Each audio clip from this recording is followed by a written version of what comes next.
Good evening, USFFL. It is time for AFC Wildcard action. Tonight, we are going to have the champions of the AFC West, the Los Angeles Chargers, and their 10-7 record.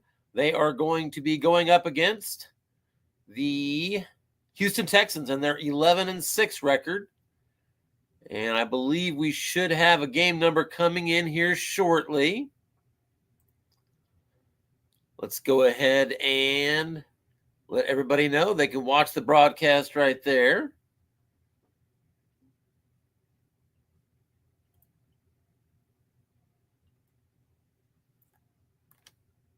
And the link to join the broadcast.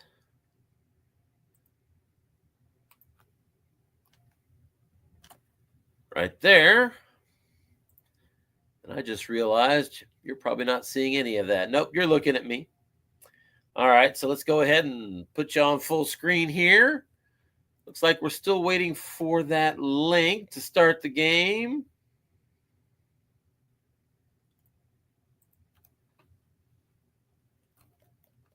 Looks like they have not posted it publicly, but posted it here. So I hope I'm not late getting there. Let's find out.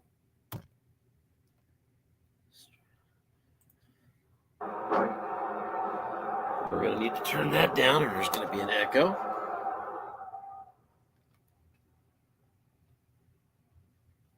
All right. Let's see here.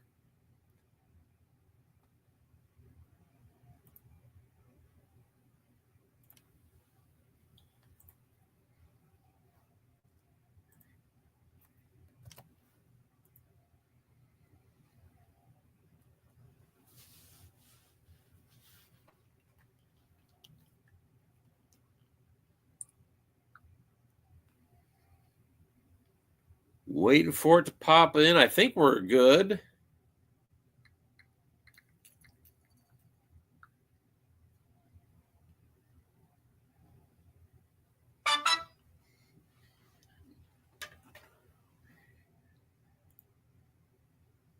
Well, let me just explain here.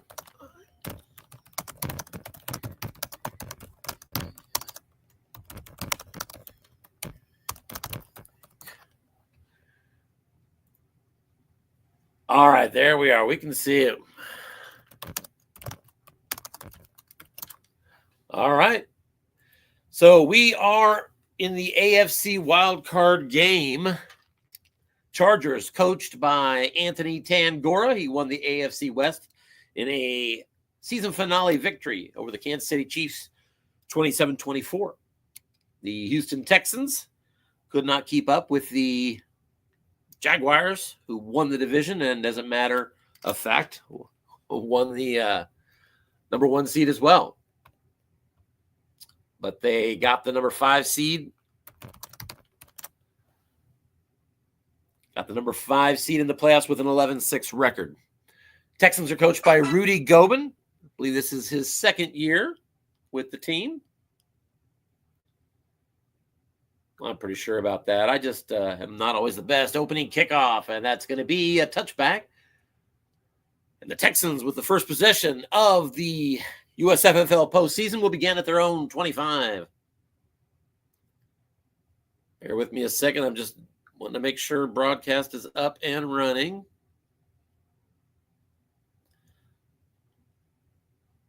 Sure broadcast is up. And there's the echo. It sure is. So we're good to go here. Got the cards out. Get my glasses on. Let's sit back and enjoy a little USFFL playoff football. 4 seed versus 5 seed here. Opening play for the Texans. We got a flat pass right side to tight end Dalton Schultz. Got it on wrong, but it's incomplete nonetheless as C.J. Stroud hits his interception split roll. Misses that easily. 2nd and 10. Chargers defense across the line of scrimmage there. Average to good against the runs and poor against the pass.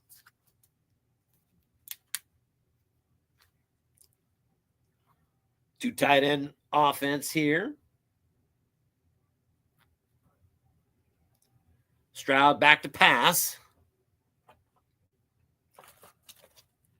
Stroud looking short.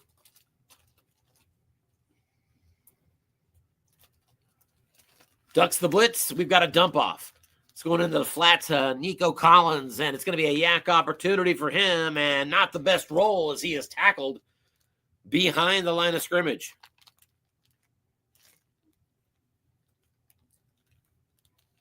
That is a loss of 2, waiting on the screen to catch up with the result showing on the card.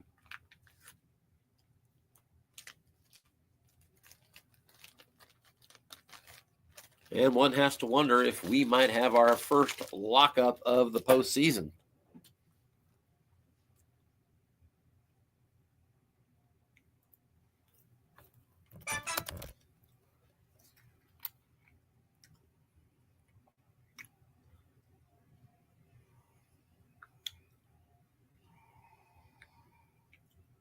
Yeah, we do indeed have our first lockup, as the coaches have confirmed. So just a few moments into the game, we're going to back out. We'll let these guys come up with a new game number for us. Good to see they were posting that publicly.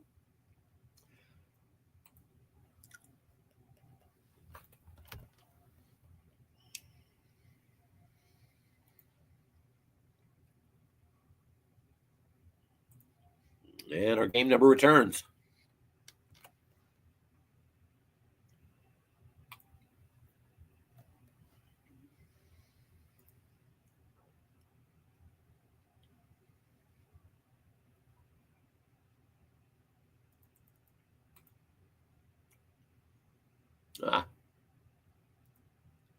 Playoffs indeed.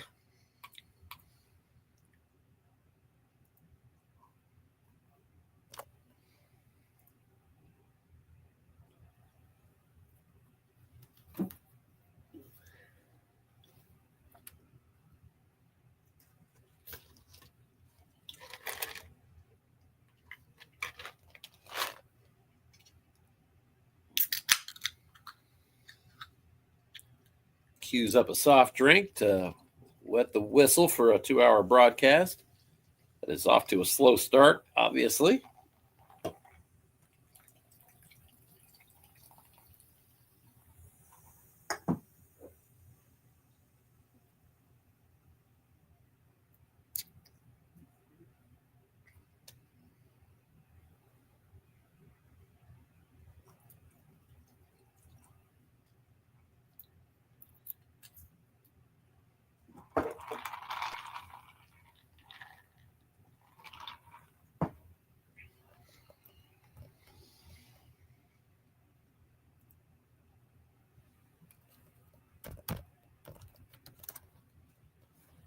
Yeah.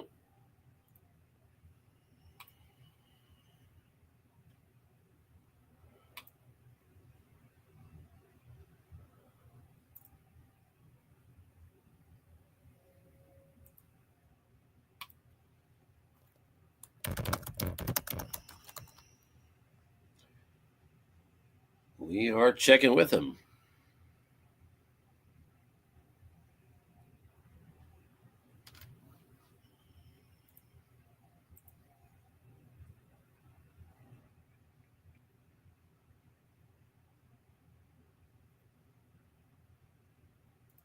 All right, another number. We're going to let Rudy in first. So I trust Mr. Tangora. He knows what he's talking about.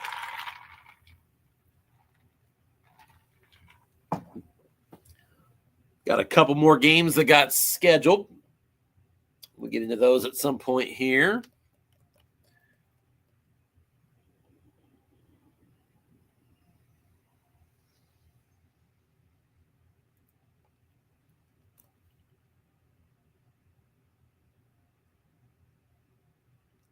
Oh, no. Looks like we're having issues.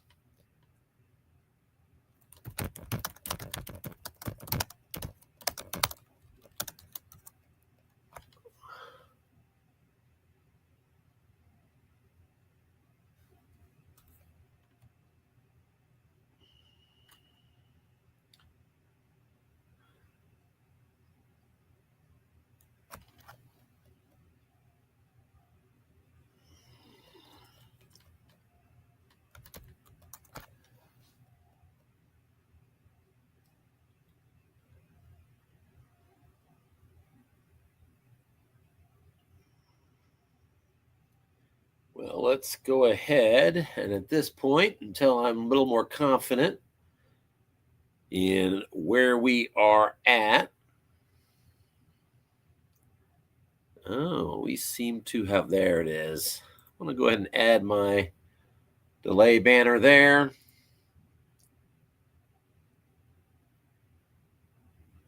Until we get it. Yep, don't join yet. Okay.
So I believe I can still be heard on the broadcast. If you're joining in progress, we're just experiencing a short delay. There was a little glitch at the beginning of the game that apparently, for lack of a better term, skipped it down, a play that didn't occur, moved ahead of down. So they're trying to adjust for that and restart. Anthony's working on that now. Based on my experience, I'd say if everything goes as planned, we should be up and running probably within about 5 minutes. So stay tuned as AFC Wildcard action is still coming up.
All right, it's possible we might be returning to action here. Give me a second. Looks like I've been instructed to join.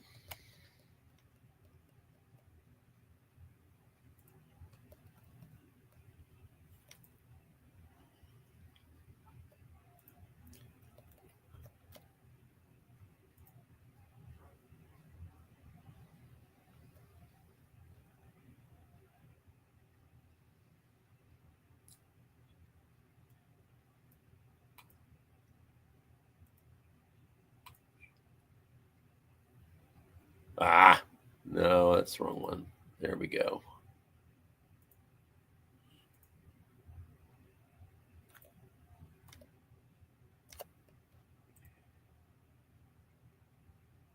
All right, I'm in, it looks like, and we've got a must run. And that has set up a 4th and 3. So we are live again. Opening possession. Texans looks like they're going to suffer a 3 and out. And indeed, out comes the punter. 48-yard boot, Cameron Johnston. And that's going to be fielded at the 20-yard line. Darius Davis with a fair catch there and very close to a touchdown return. Darius Davis has a punt return touchdown on a 3, rolled snake eyes. Nevertheless, Chargers defense, a quick 3 and out stop by their defense at home on the opening drive of the game. Offense takes over now. Coach Tangora on offense. He's got 2 tight ends. Smart and Everett. Eckler's in the backfield.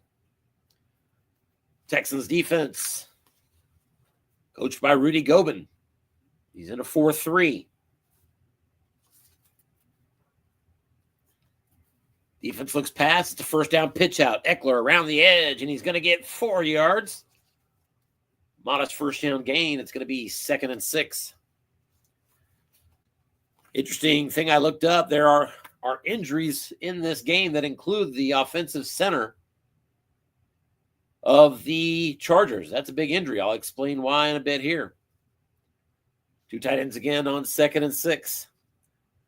Defense crashes on run, short yardage, and it's back to pass. Herbert looks short. He's got his tight end, first down. Gerald Everett with a gain of 14 on that catch and run. And the Chargers have the game's first down out to the 38. Chargers in the pass game will be taking some risks, so the Texans' defensive line is very stout, blitzing.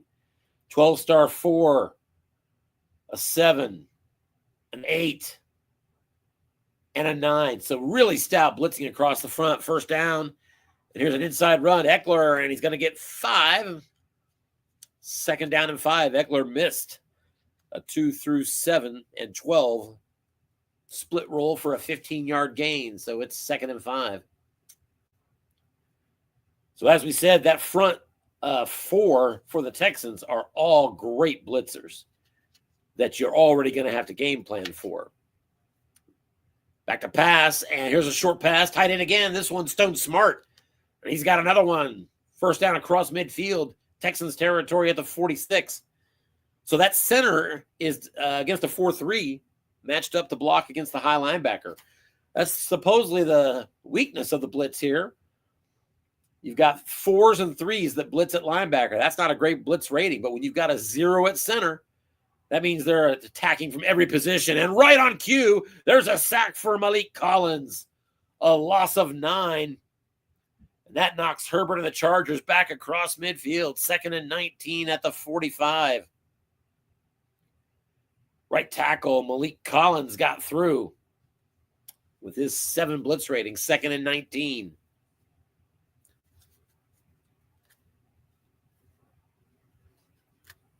Inside run, Eckler up the middle, and he's going to get 6. And that's going to set up 3rd and long here for Herbert.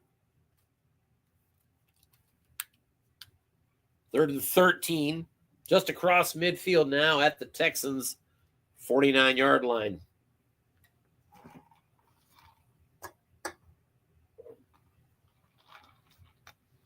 Chargers bring out 3 wide receivers.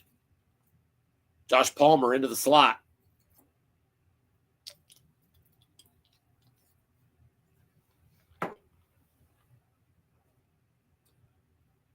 Three, 2, 6 deep dime here from Coach Gobin.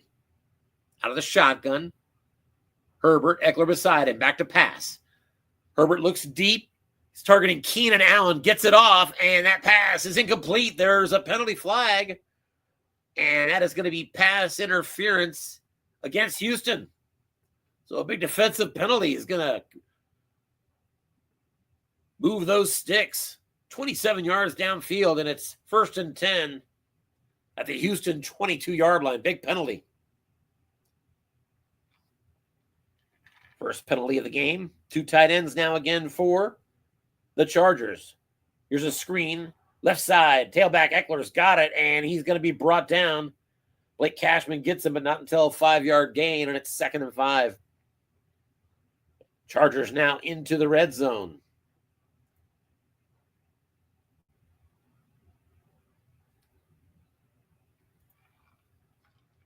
Right back to a 2 tight end set. Chargers use those tight ends a lot. Herbert under center. 9th play of the drive. The key on the running back. Here's a flat pass. Left side. It's going to be caught. Tight end inside the 10. He's going to be 1st and goal, and a personal foul is going to march off a little more yardage. Another penalty against the Texans defense. It is 1st and goal. Los Angeles is now at the 4-yard line of Houston.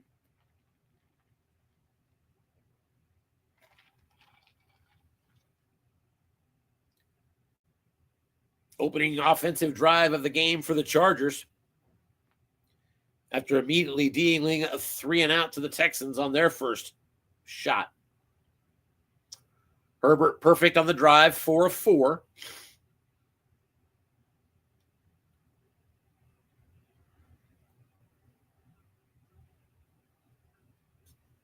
Three running backs, 2 tight ends on the field. So the bigs are out. Safety up close, showing blitz here for the Texans.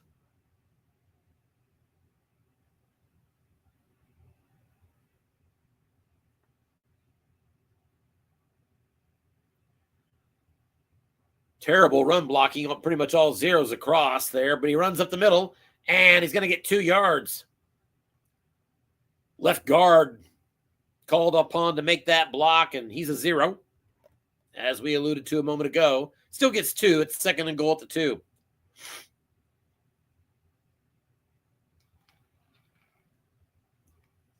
Might coach Tangora cross him up here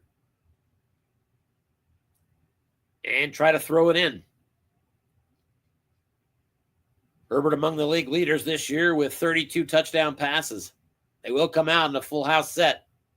Showing run. Jalen Petrie, the safety up close again, showing blitz here.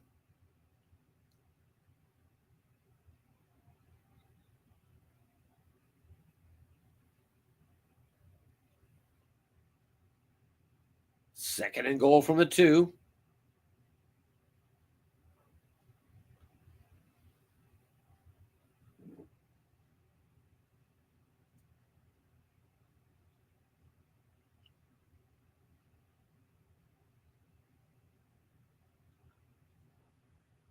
And here comes the sneak. Quarterback, Herbert, right through the middle. Touchdown, Los Angeles. On their first possession of the postseason. The Chargers go 11 plays, 65 yards, 4 first downs, and get a touchdown plunge from their quarterback. Cameron Dicker, the kicker, on for the extra point attempt.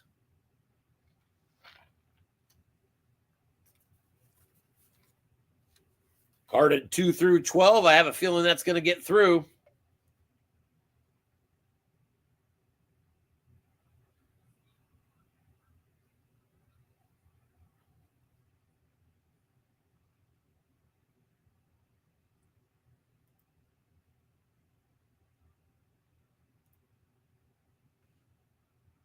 Good question.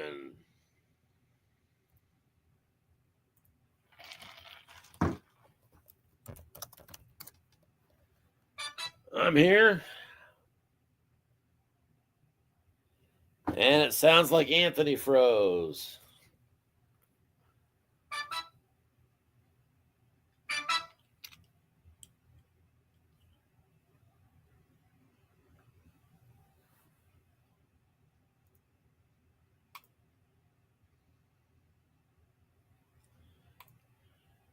All right, so we're waiting on the extra point here, pending 7:35 mark of the first quarter.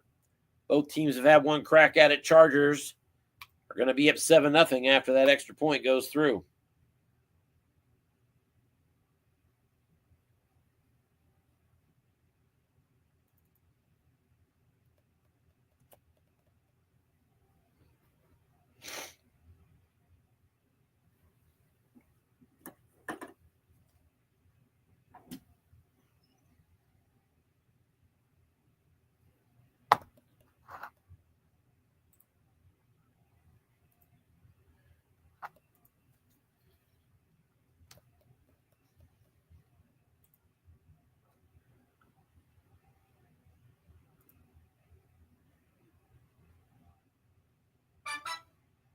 Oh, no, we might have another tech problem.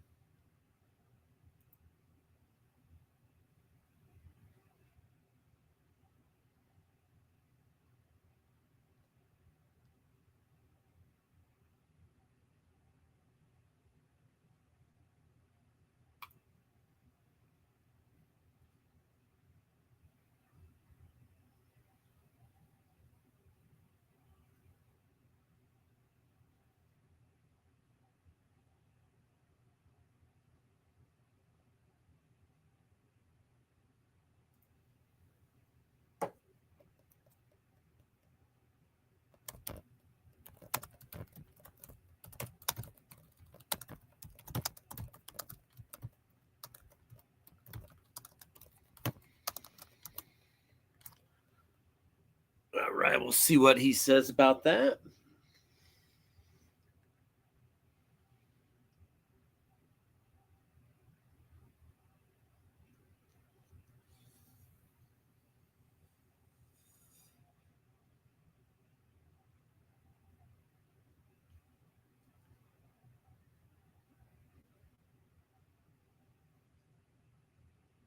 All right, so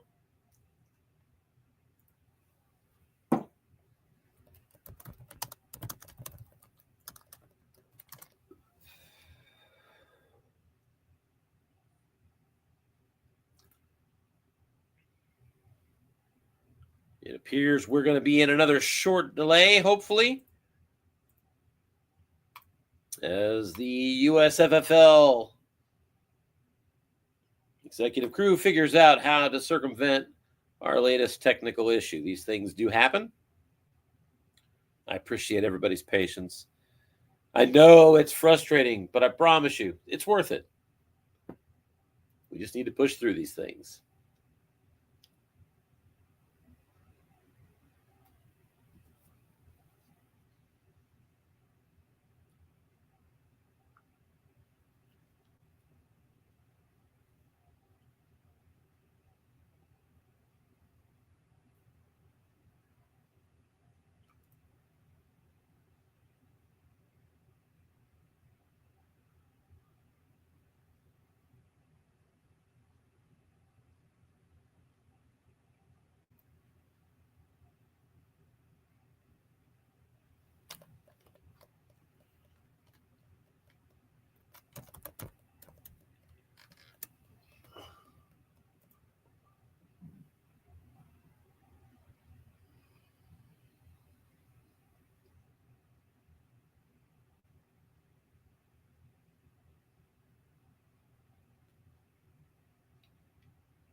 So let's see if we can't talk this out while they are hopefully finalizing another opportunity for us to connect to this game. So this is our 4-5 game. So the 2-7 game is going to be Miami and Buffalo. That's right.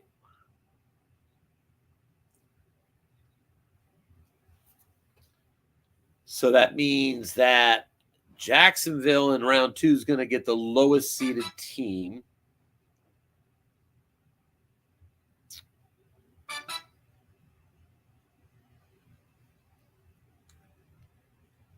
All right, so they're going to do a reboot. Looks like we are going to be still in a delay for a couple of minutes. Let's mark it right here so folks can see it.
And we welcome Anthony to our delayed broadcast.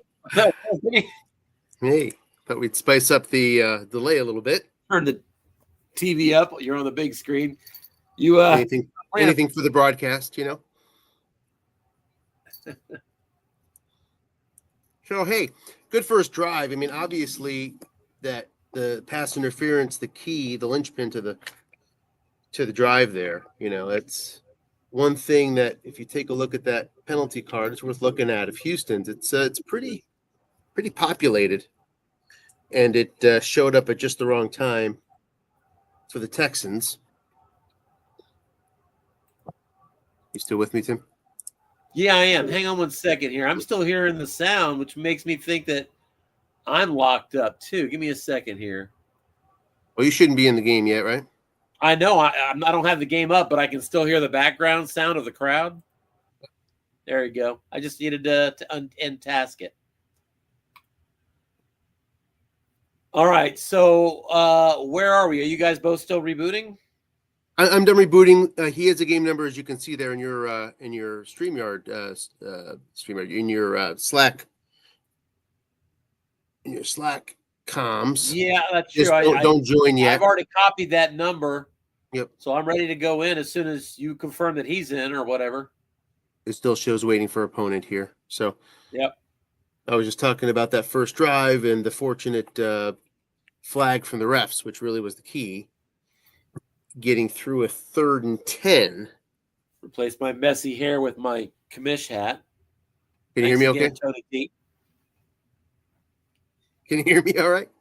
Yeah, I'm hearing you. Sorry, I had to shout out to Tony T for the commish hat. Oh, very nice. So, yeah, some rough doings here with the servers, eh? Hopefully this reboot. Yeah, it seems like it clears us up. It's unfortunate. I was all set up too. This is my first game to be able to broadcast while staring up at the big screen to do it. I'm kind of excited about that. I can see it a lot more clearly. The let's see what 7-0 lead is. Just what the doctor ordered. Obviously, for any team, that's kind of hyperbole to say, hey, it's important to get off to a good start. But well, I wouldn't judge either one of these two teams tonight on the start to this point. Yeah, right. Okay, I think we're good here. Is he in? So can I go ahead and give it a shot? We're trying to kick it. Well, we're trying to kick it. Let's see if it crashes. It looks like it wants to crash.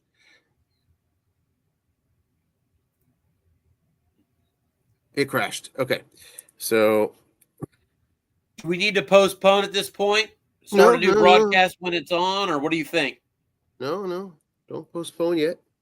All right. So I'm gonna try local now. So I think what I'm supposed to do, and I tried this before and it crashed on me anyway, is launch the save game locally. So Rudy wouldn't be involved in this extra point. I took his order here of a kick block attempt, and I'm going to attempt to snap the ball. And it still wants to crash on me. Let's see if it does. It looks like it wants to crash on me even local. I'm trying it now. He's in for kick block. Yeah, crash. So we are in a crash loop here. Stand by. I'm going to keep trying some other things. So, look, I don't know how many times we need to say it, but it's so important that we do. I mean, every chance we get on broadcast him, that when something is, as soon as there's sign of trouble, in the game, you go in there and you manually save a game every time, both sides. That gives you so many chances, so many more chances to attempt to recover a game better. So let's hit that real quick, Anthony. Most of us have the auto-save function on. As a matter of fact, it's cited in the rules that we're supposed to. So you're saying that it's still incumbent upon everybody that, despite that being on, as soon as you sense there's a glitch that could be a problem at all, both sides should save now. Correct? Correct. Manually save. Don't trust. Okay. The auto-save is not good enough. Roger that. All right, so I am recreating the touchdown here. Okay, I got it. All right, now I'm going to kick. And he's going to kick. I'm going to kick. He's going to do kick block. And the kick is up, and it's good. Hallelujah. Okay, so now I'm going to save the game. So I had to go back to recreate the touchdown, which I did exactly with a two-yard run from. So now I'm going to go in and manually save here. Calling it HOA 6 at this point. And Now I'm going to get out of that, right? And now I'm going to restart with that file I just saved, HOA6. I'm going to do a launch save game server home. If this sounds complicated, it's not. I mean, the most important thing to do is just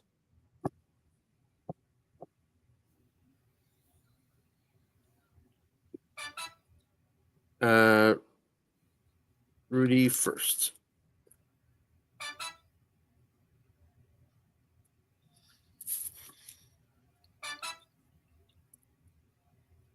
Okay, Rudy's in. Feel free to join Tim, and I will let you go. All right, sounds good. So long. Okay. Okay, Anthony is out of the broadcast.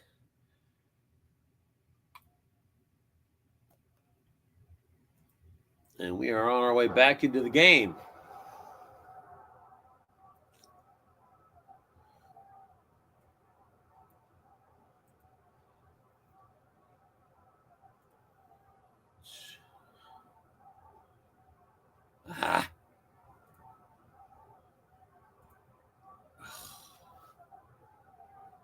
No.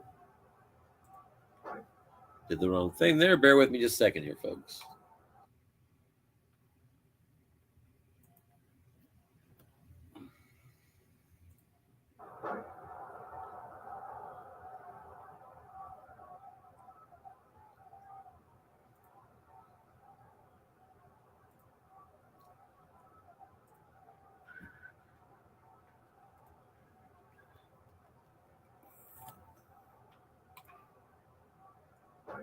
All right, we're back. It appears. Please tell me my view's okay. That's encouraging. There we go. It's no broadcast for me without a card image. So 7-0 Los Angeles Chargers. Let's go ahead and see now that you're looking at me and not the broadcast. So let's go ahead and get that switched over. Short pass, Dalton Schultz, and Stroud's got him. That's an 11-yard pickup.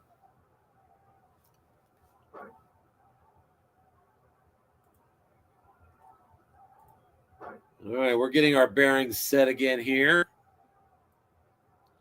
First completion, first down of the day for the Texans. Again, they were 3 and out on their opening drive. Back to pass Stroud. He is looking deep, avoids the blitz. Receiver opportunity. Nico Collins, no good. Went to the defensive card and got the receiver result. Nico Collins is really good on right, but misses it. 2nd and 10. Collins has a long gain on 7 on right. 2 tight end offense here for the Texans. They're at their 41-yard line.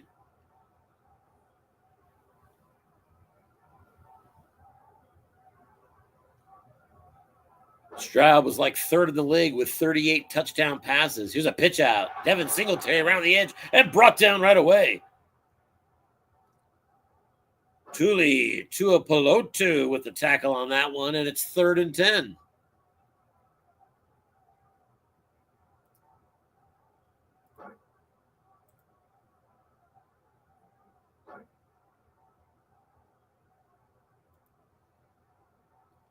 Three wide receivers split out now for Stroud and the Texans.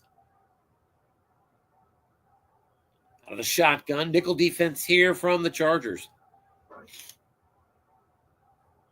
Stroud back to pass. Scans the field looking short. Forced to dump it off instead. Into the flat out here to tank Dell. And Dell goes to the defensive card, and he's going to come up a little short. Got a 9-yard gain from the 0-man column. And it's 4th and 1 right at the midfield stripe. So our first big decision goes to Rudy Gobin. And he's going to go for it. Texans, first quarter, 5:28 mark. They trail 7-0. This is their second drive. And they've got a 4th and 1 at the 50. They're going to bring out 2 tight ends. 3-4 blitz shown here for the Chargers. That'll bring the safety, Aloy Gilman, a little closer. Chargers have a 0-rated nose tackle. It's got to be tempting to attack that. Here's a flat pass. Looks like we've got an empty zone out there, and it's going to be a receiver opportunity, and the pass is caught. First down yardage inside the 40 and brought down at the 39-yard line. Big conversion for the Texans. Tackle on the play, Derwin James. Texans now 1st and 10 at the 39.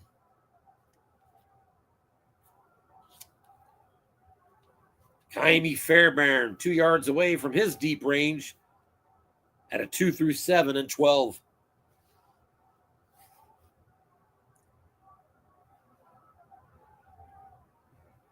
Texans 2 tight end set. First down pitch out. Linebacker in the zone. But we go to the running back card, and it's going to be a nice run. Short gain, 17 yards. Devin Singletary finally brought down at the 22-yard line. Again, it's Derwin James. His second consecutive tackle, but the Texans now 1st and 10 at the 22-yard line.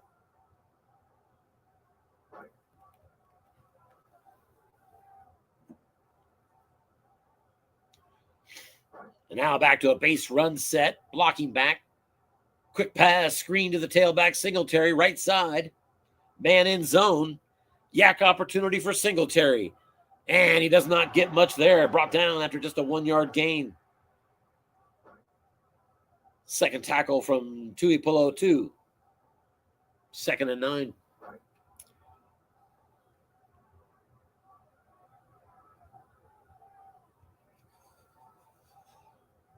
Gilman up close. Showing blitz again for the Chargers. Stroud, another screen to the tailback. This one's to Pierce, and that pass is incomplete. Almost intercepted. Stroud got his interception split of 2 through 3 and rolled a 4. It's 3rd and 9 at the 21.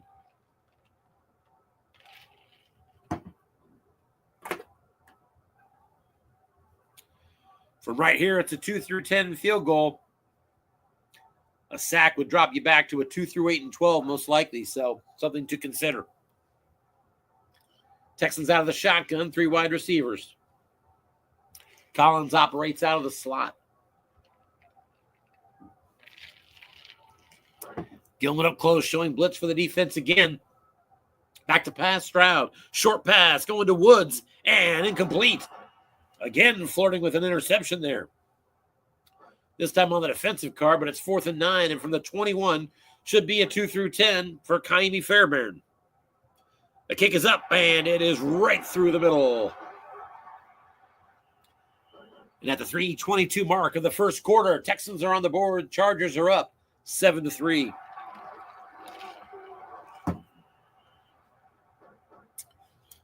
The ensuing kickoff goes for a touchback. And the Chargers, on just their second possession of the game, begin at their 25.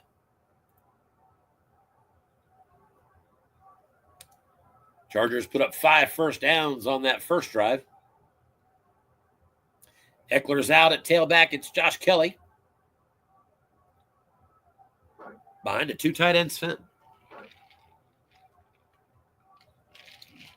Inside run right at the middle, and Kelly bursts through for a good 7-yard gain.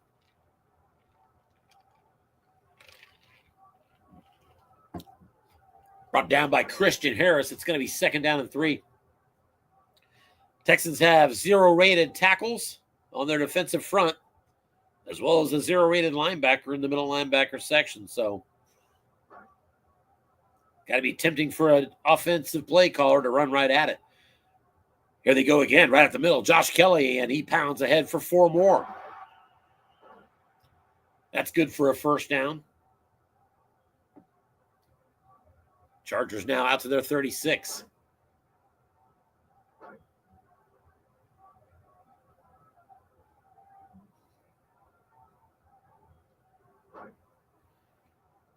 Two tight end set once again here. New set of downs.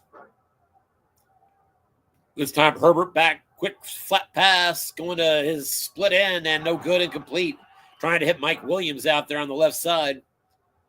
And Williams could not capitalize on his right column. It's going to be 2nd and 10.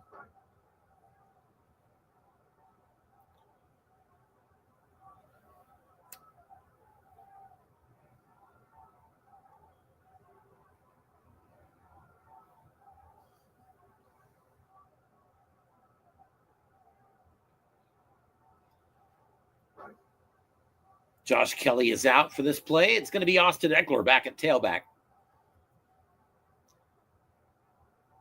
2 tight ends on the field. Donald Parham, one of their typical 2 tight ends, is out. Herbert back to pass, short. This one's going to Stone Smart. And another catch for a tight end. Across midfield goes Stone Smart, tackled at the 49-yard line of the Texans. That pass went to the 3-man column defensively. 5 on the white die, good enough to beat that defender. And another first down. Back to pass, quick hitch over the middle, it's caught. And 7-yard gain, there is a penalty. And they're going to have to walk it back. First penalty of the game for the Chargers, it's holding. It'll be 1st and 20, back on their side of the field now at their own 41.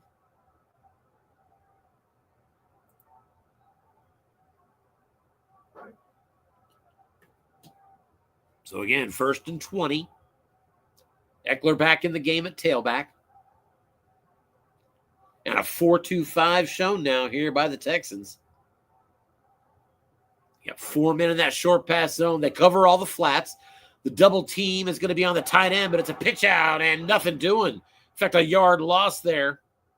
Austin Eckler tried to get around the edge for a run, and it called for a blocking back. There was none. It's a loss of a yard. And 2nd and 21 for the Chargers. Closing moments of the first quarter here. Chargers up at home, 7-3. But staring at a 2nd and 21.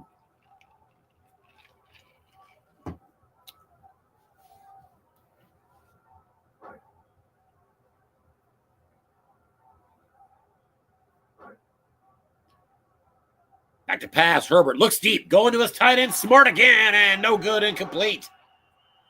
Herbert got it on his card. Defense did call pass. And it's 3rd down and 21. Los Angeles from their 40. So defensive coach Rudy Gobens got the Chargers behind the sticks now, and he brings out the 3-2-6 dime. 3 wide receivers out there now for the Chargers. Josh Palmer and Mike Williams side by side on the left side. Keenan Allen to the right. Eckler the tailback. Dangerous, should be an A-rated yak, and he is.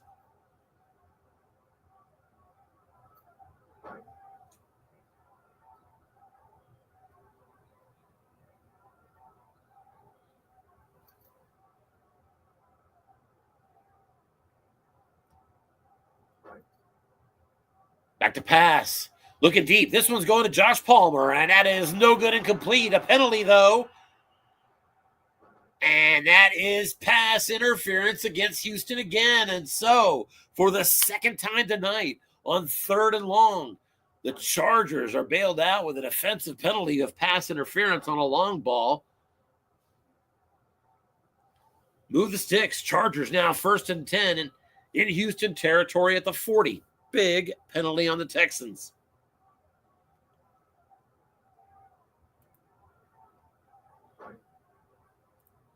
Safety up close, showing blitz now for Houston.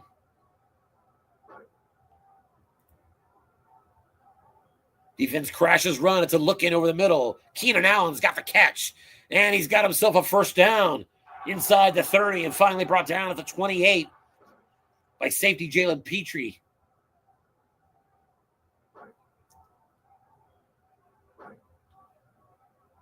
Chargers now in field goal range.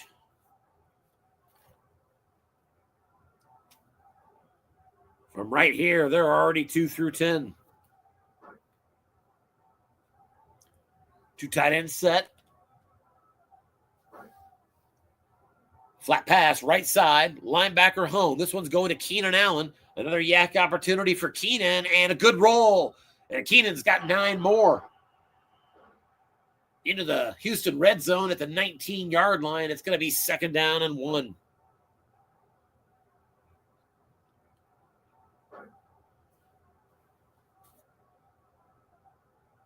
Chargers offense seems to be humming here early.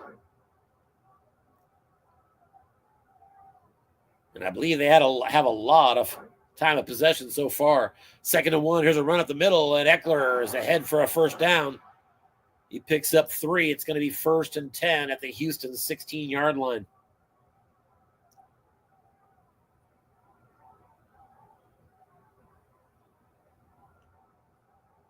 Chargers, 9 pass plays, 9 run plays. So an even split here so far from Coach Tangora. 2 tight end set once again. Eckler's out. Josh Kelly back in a tailback.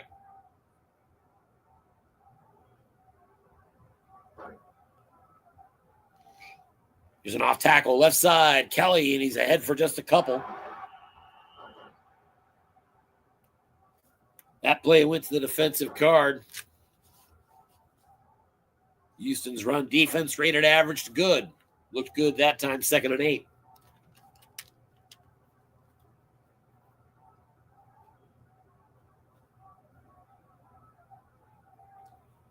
Now at the 14.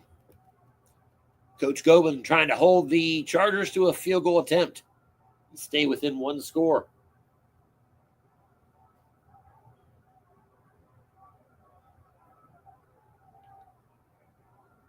First USFFL playoff appearance for Coach Gobin. Coach Tangora was a USFFL champion with these very same Chargers, if my math is right, 3 years ago. 2nd and 8. Here's a quick hitch over the middle. This one's going to Mike Williams, and that's going to be a yak opportunity for Mike, and he's got a decent roll, but it's going to be just a 3-yard gain, 3rd and 5. Mike Williams is an E-rated yak. So not the best. I'm sorry, D-rated, actually. 3rd and 5 at the 11. So flat pass still in play here for the Chargers on this big 3rd down.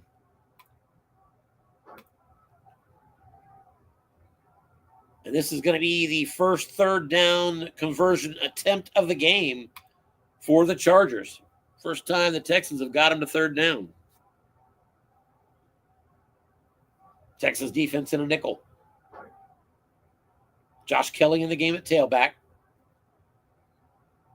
I wouldn't be surprised one bit if Coach Tangora is running into that nickel, and he does indeed. Pitch out, left side. Josh Kelly trying to get to the corner. To his guard he goes. He's got the corner and more, and Kelly is on into the end zone. Touchdown, Los Angeles. Uh-oh, wait. We have a containment effort. The roll was a touchdown, but there is containment, and it is 4th and 1. My apologies, as I got ahead. Sometimes the dice can trick you. Containment stopped that one. It's 4th and 1 at the 7. Not surprisingly, full house formation coming out here for Coach Tangora. Big 4th down conversion attempt by the Chargers. 4-3 blitz shown here by the Texans. All zeros up the middle defensively, all zeros offensively at the center guard and tackle positions. But he just needs 1 yard. The key's on the running back. Back to pass. Short pass, end zone. Touchdown, tight end, Gerald Everett. Coach Tangora crosses up the Texans and gets that touchdown pass. That makes it 13-3. Extra point. Dicker, the kicker, is good. And at the 11:42 mark of the 2nd quarter, Chargers at home have opened up a playoff lead of 14-3 against the Texans.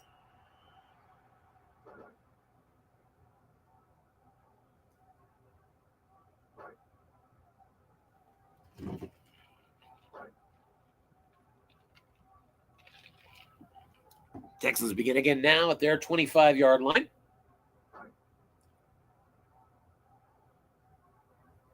Texans don't need to look too far back into their history to see about the ability to come back on an opponent. They've done it before, and it hasn't been that long ago. There's a first down run at the middle. Devin Singletary, and he's right through and into the secondary. Nice run. Gain of 19 on the play. There is an injury there, however, on triple twos. That's going to be George Fant. That's the right tackle, pass block 5.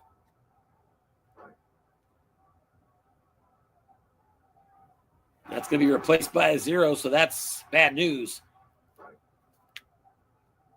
Off tackle, Damian Pierce, and he plows ahead for 6 more. Out to the 50-yard line now. Texans getting their running game going.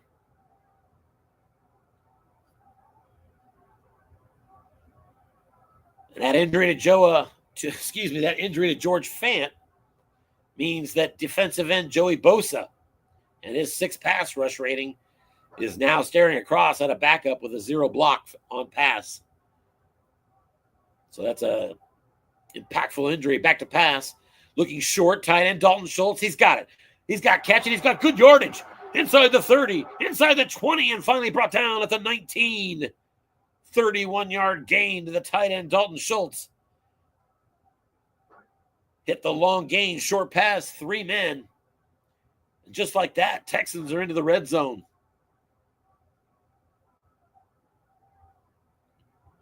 Damian Pierce stays in at tailback. Back to pass. Button hook to Pierce. Empty zone.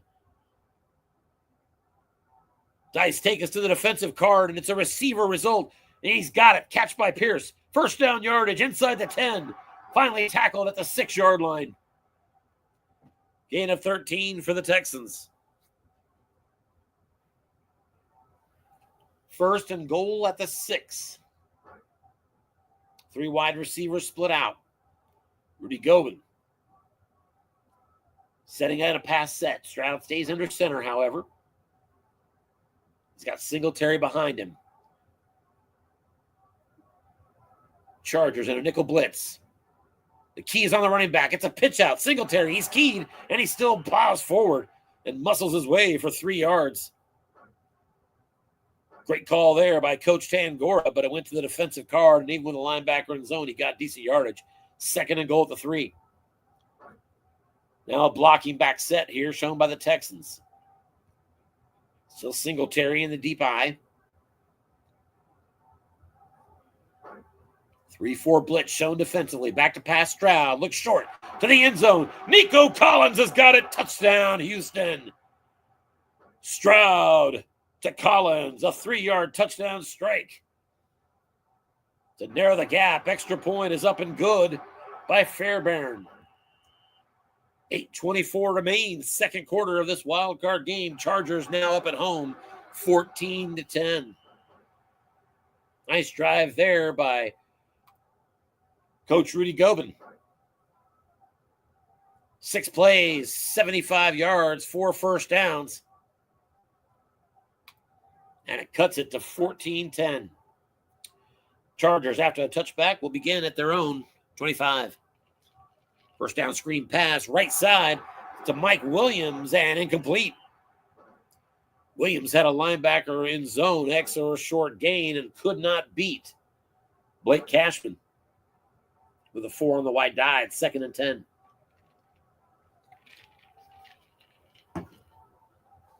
Now 2 tight ends set. Eckler, the running back. Defense crashes run, but it's a button hook over the middle. Eckler with the catch. Yak opportunity for him, and Eckler's got good yardage. Out across the 35 and tackled at the 36. Gain of 11 on the play. Third tackle by the safety, Jalen Petrie, and it's 1st and 10, 36-yard line.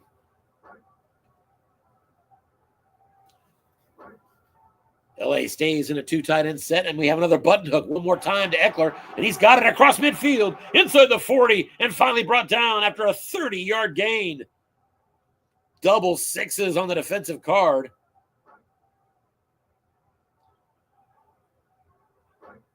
And it's a 30-yard flat pass to Eckler. 3 catches, 46 on the day for him. 1st and 10 now from the Houston 34-yard line.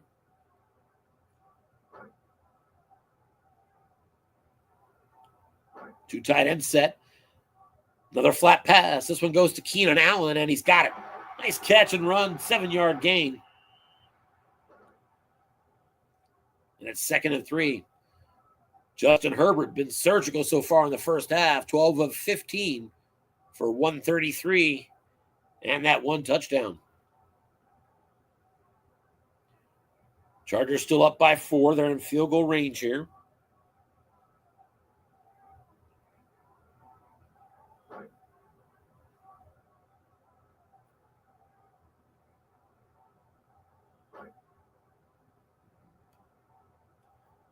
Defense crashes, run, flat pass. Keenan Allen's got it. Nice catch and run. He's inside the 20 into the red zone, and he's not brought down until the 14-yard line. Short gain on Herbert's card, and it's a pickup of 13. Chargers right back into the red zone. 1st and 10 at the 14-yard line. Chargers a perfect 2 for 2 touchdowns today. Once into the red zone. Going to try to make it 3 for 3 here. 2 tight end set. Herbert back to pass. Looks short. This one's going to his tight end Smart, and no good, incomplete. Smart had an opportunity, but his card on right. Not good enough on that roll. 2nd and 10.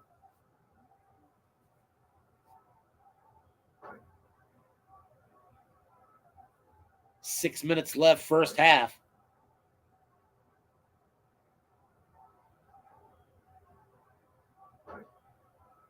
Herbert back to pass again on 2nd and 10. He looks short. Going to Keenan Allen. He's got the catch, and he's got just enough for a first down at the 4-yard line. Gain of 10. It's 1st and goal at the 4. That'll bring out the full house formation. Jalen Petrie up close, showing blitz for the Texans here. Herbert crossed him up last time for a touchdown pass.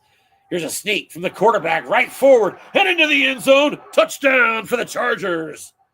Justin Herbert gets it on the defensive card. And that makes it 20-10. Extra point coming up. Cameron Dicker.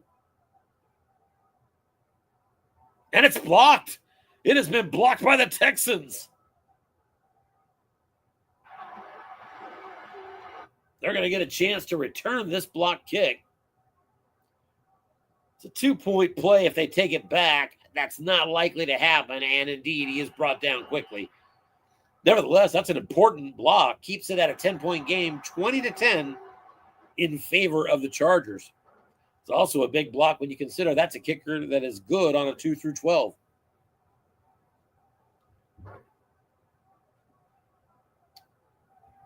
So 20-10, Texans down by 10, and they take over at their own 25-yard line.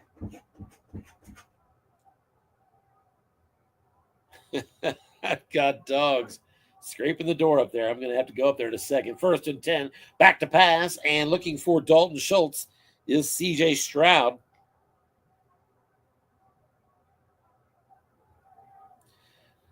Pressure's on, though, and he's forced to dump it off. This one's going to Robert Woods, and he's going to be yak opportunity for him, and Woods is going to get just a yard on that one. 2nd down and 9, not one of the more blessed yak receivers on the Texans. Stroud, 8 for 11, 80 yards on the day.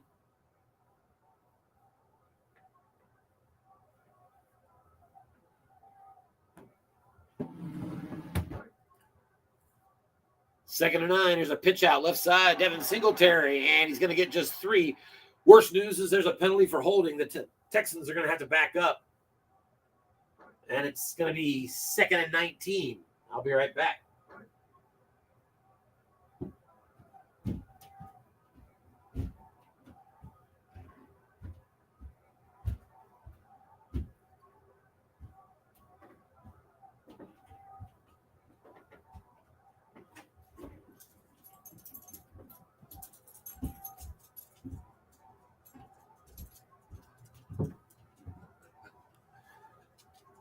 All right, I had to let the hound into the room. I hope nothing goes crazy here. Second down and 19. Texans now back at their 16-yard line.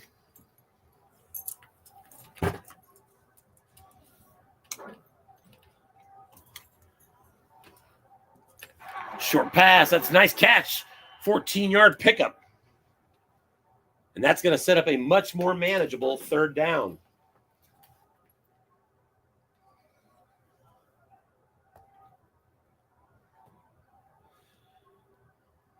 That was a 14-yard pass from C.J. Stroud to Noah Brown.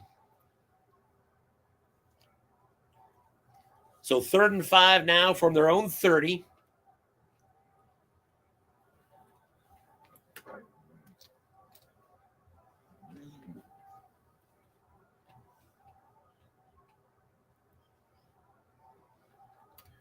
Three wide receivers on the field.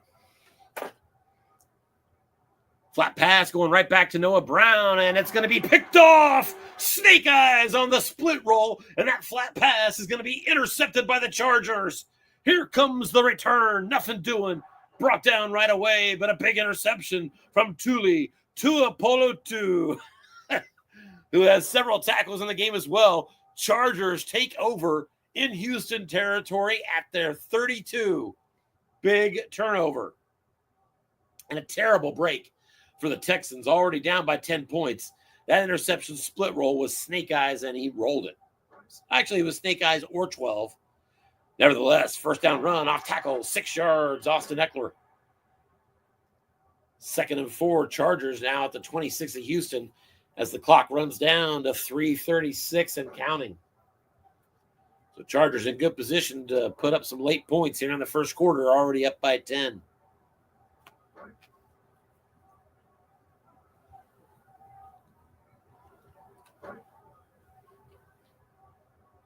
Second down, flat pass, right side, and it's going to be caught for a 5-yard pickup and a first down. 6th catch of the game for Keenan Allen.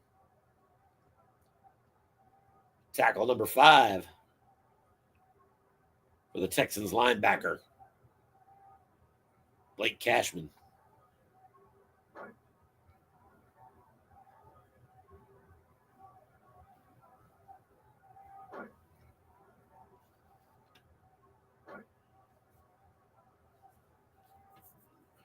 Back to pass. Herbert looks short, and it's caught. Keenan Allen's got another one inside the 10, down to the 6 as he beats the defender with a 6 on the white die.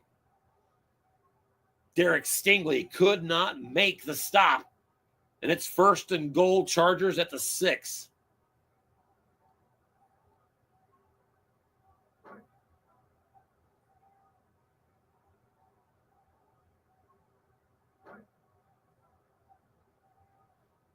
Full house again by the Chargers. Clock shows 2:24. Texans down by 10. Desperately need to keep them out of the end zone here.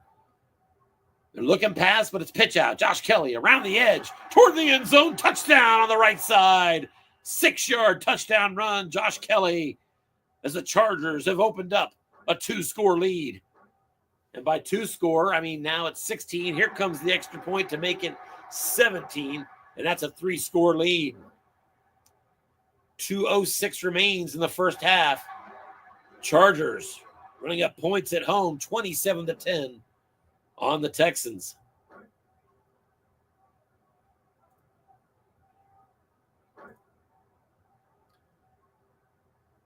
The Chargers have had 4 possessions in this game.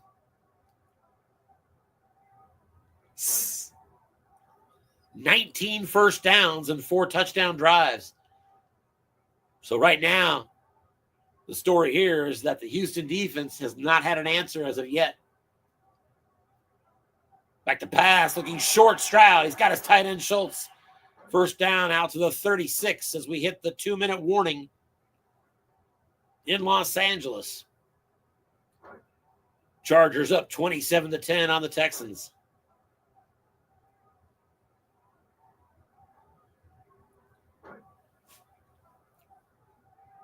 Three wide receivers, 1 halfback. Back to pass, short, another catch. Robert Woods has it, and he's out of bounds. Out to the 46-yard line on that play.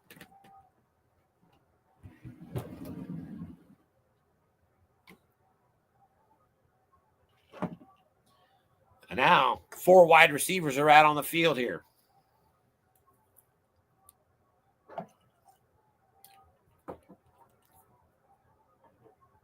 Flat pass, left side, man in zone. We're going to Nico Collins.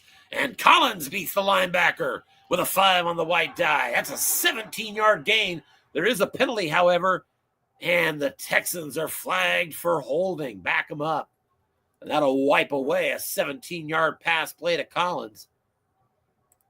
A net 27-yard difference. Texans, their 5th penalty of the first half for 71 yards. These have been big penalties. Deep ball goes to Collins, and he's got it. First down yardage. Nico Collins gets a 31-yard catch on a deep ball from Stroud. It went to the defensive card. The Chargers in the one-man column have this random plus 31 just sitting there. And that gets the Texans back to field goal range one more time. 1st and 10 at the Chargers, 33.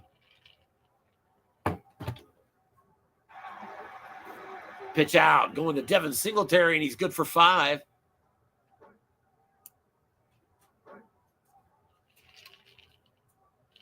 Second and 5 at the 28-yard line of Los Angeles. A touchdown here for the Texans would go a long way, getting them back in the game. Chargers do get the second half kick. 2nd and 5, back to pass. Stroud scans the field, looks short, going to Noah Brown. Receiver opportunity, and no good, incomplete as Brown gets a roll that splits a couple of completions. Nothing there. It's 3rd down and 5.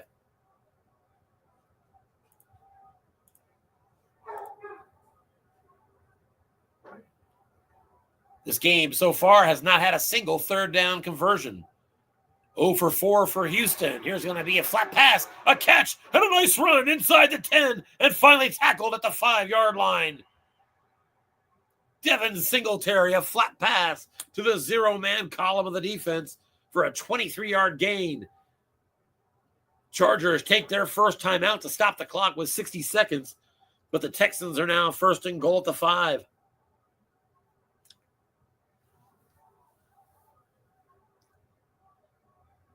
Stroud not doing too bad aside from that one interception. 13 of 18 for 169 and a touchdown.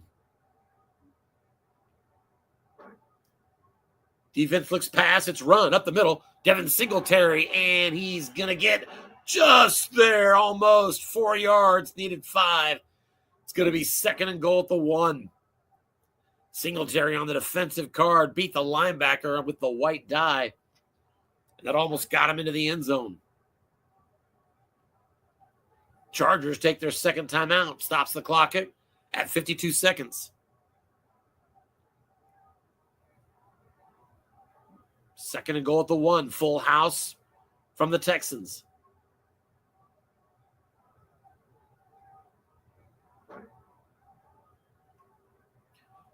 Right at the middle, Devin Singletary. He's got it. Touchdown. Chargers keyed him defensively, but it mattered not.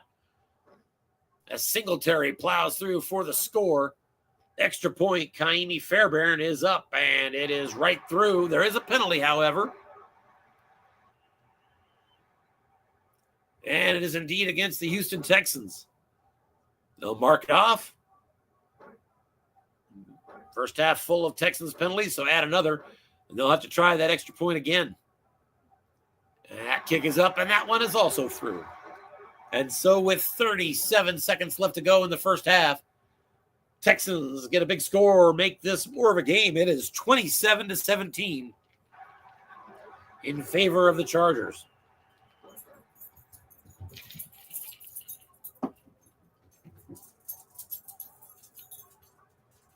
And the Chargers, after a touchback, will begin at their own 25-yard line. Again, only 37 seconds remain in the first half, and the Chargers have just one timeout.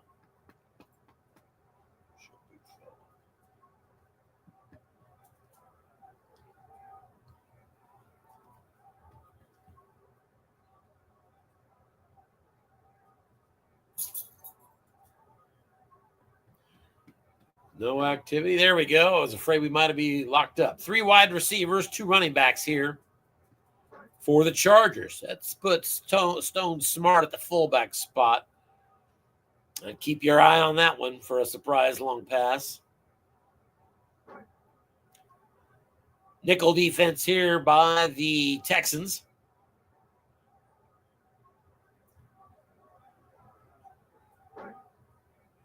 There's a first down screen, left side, linebacker in zone, and it's going to be a caught and a nice 15-yard gain there by Eckler. Got that in his wrong column because the linebacker wasn't home, and it's 1st and 10 at the 40.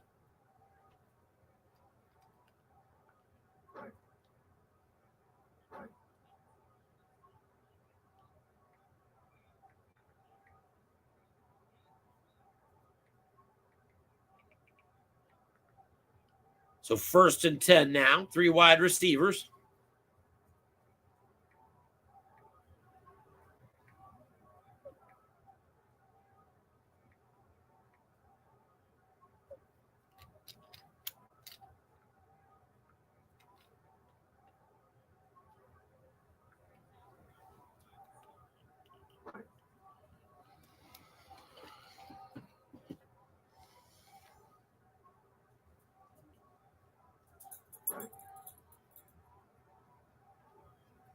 First down screen pass goes to Austin Eckler. Yak opportunity for him. That could be dangerous. He's got the catch and a first down, but just barely. It's going to be a 10-yard gain up to the 50. He did not get out of bounds. That should mean the Chargers are going to take their final timeout. They might spike it. That would leave 15 seconds left. In fact, I think that's probably the better play. But they take the timeout. 22 seconds left. Chargers out of timeouts. 1st and 10 at the 50. Let's look at that field goal range. Dicker, the kicker, goes out to the 38. That's 12 more yards. And from there, it's a 2 through 8 and 12. So a real legitimate opportunity. 3 wide receivers split out here for the Chargers. Herbert out of the shotgun. Eckler beside him. 3-2-6 deep dime here by the Texans. Herbert now over 200 yards passing in the first half on 18 of 22.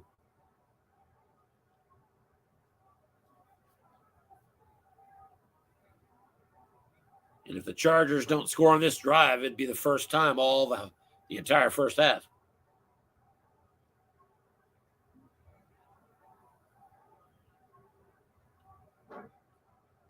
Back to pass, looking deep. This one's going to Keenan Allen. On his card, incomplete. Herbert could not get it. Just a little bit away from that long gain. So 2nd down and 10. There's 15 seconds remaining. He's got the leg on his kicker that I think he might take that one shot and now go for a short pass and the field goal. We shall see. Again, 3 wide receivers and out of a shotgun set.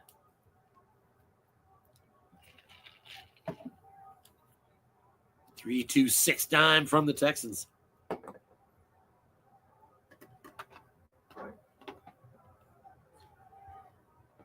Herbert back to pass, looks short. He's going to scramble instead. He's going around the right side, heading for the first down marker, and he's going to get out of bounds, but he comes up 2 yards short. He did stop the clock with 8 seconds left. 3rd and 2 at the 42. 38 is his field goal range. So from right here, he would need a +4. That's a lot to gamble on getting in a variable. So I would think he's got to go again. And he does. 2 tight end set for the Chargers. Any additional yard will help him. 3-2-6 dime here says, I'll give you the run. So I would expect an end run here from Eckler. If you're going to grant me the run in this situation, and I'm only 4 yards away from a really nice field goal kick, I expect end run Eckler. Let's see. Might also go looking. Well, you can't do that. You don't have any timeouts. I would think you got to go end run and try to get it out of bounds.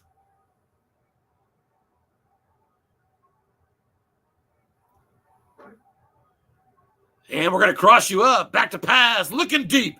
Going to Mike Williams. And that's going to be incomplete. He doesn't get it. And it's 4th and 2. Just 1 second remains.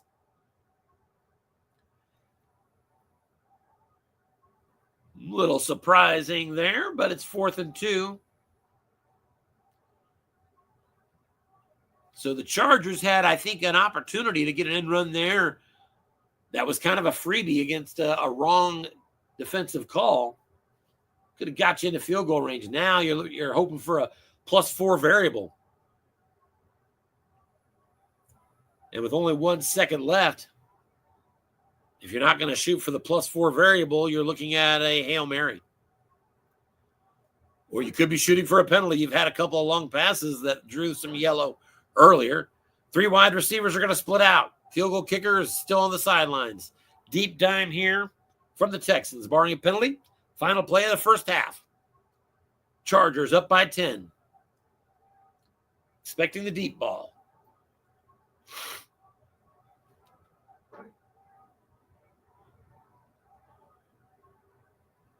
Still have Eckler right beside the quarterback. But I don't think you're going to be gambling for a 42-yard flat. Back to pass. He is looking deep. This one's going to Keenan Allen, but he's forced to scramble with it, and he's not going to get it, obviously. First down run of 9 yards as the first down, or I should say the first half, expires. Halftime score, Chargers at home are up 27-17. Coaches congratulating one another on a good first half. Looking at the box score, Chargers have outgained the Texans 263-236.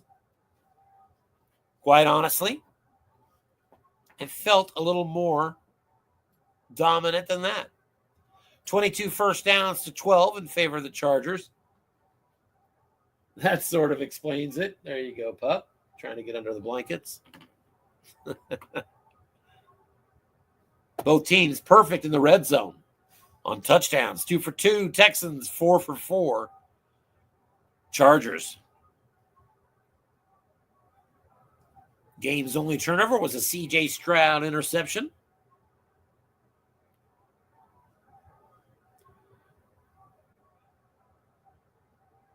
Rushing game approximately even, 71-67.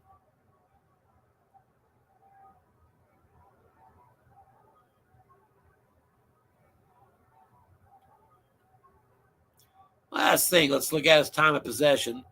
Looks like the Chargers have a little more than a 5-minute edge on the first half time of possession, 17 plus to 12 plus minutes. So that's your first half wrap-up, AFC wildcard action. We go to the second half. The Chargers are going to get the opening possession of the second half.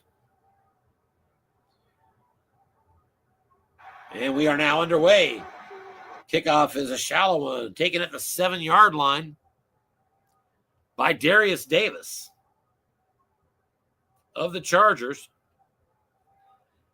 And Davis is ahead for a 20-yard return out to the 27. So Chargers began at their own 27, already holding a 10-point lead at home.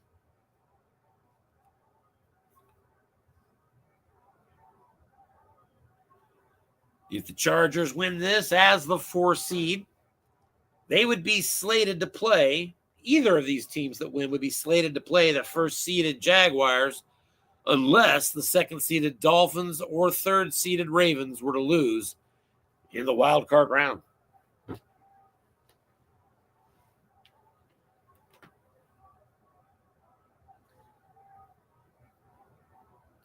Chargers start their possession of the second half in a 2 tight end set. Smart and Everett the bookends. Texans in a 4-3. There's a first down run up the middle, and Eckler is ahead for 4 yards. Brought down by Denzel Perryman.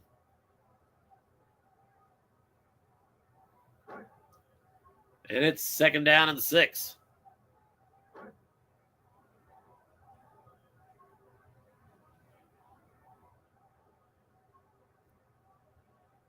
Eckler, 8 carries for 29 yards, 3.6 per. 2 tight ends again. This time it's Josh Kelly in at tailback.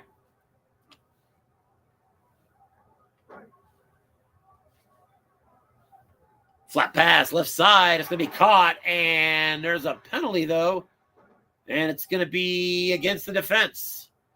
Houston was offside, so it was a 4-yard catch, but let's save the down, says the Chargers, and it's 2nd and 1 at the 36-yard line of Los Angeles.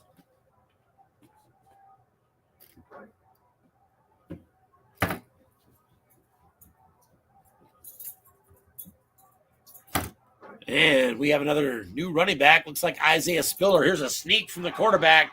And plowing ahead for a first down is Justin Herbert. Picks up 3 on 2nd and 1. Chargers first down at their own 39-yard line.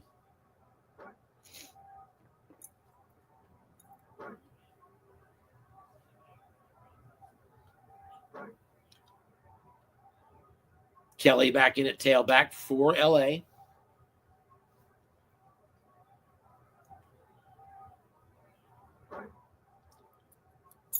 Flat pass right side, man home.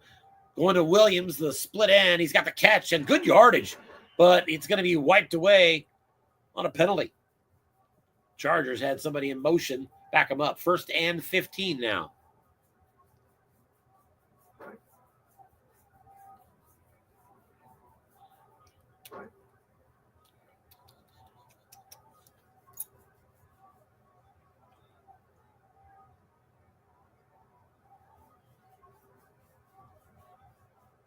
Kelly stays in at the tailback on 1st and long.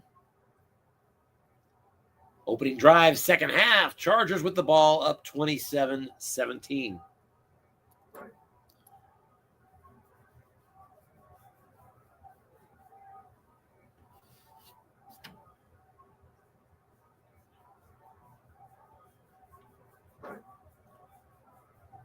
Off tackle run. Kelly goes to his card, and he's got 5 good yards to make it 2nd down and 10.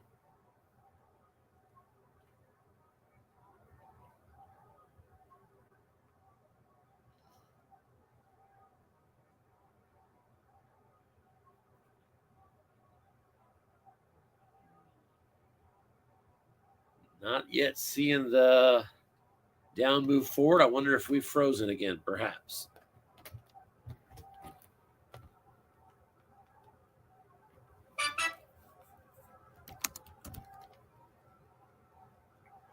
And it appears that we are.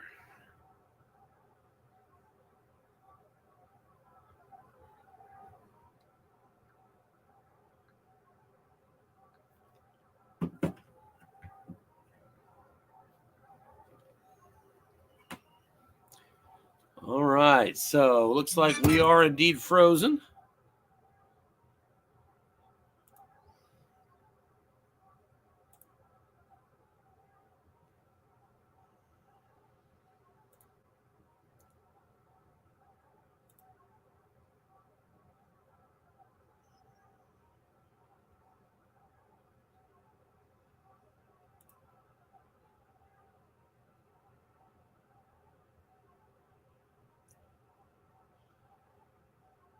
We mentioned some other scheduled games for the playoffs.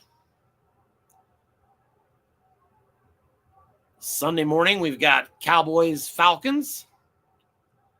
Tomorrow night, 49ers versus New Orleans. Saturday night, Bills and Dolphins. And Chiefs and Ravens Thursday night. All right, looks like they're ready for me to join.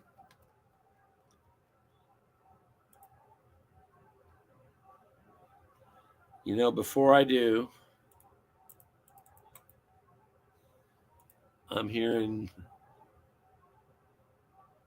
the sound in my world that says I need to close Strap Football. Okay. Now let's go in.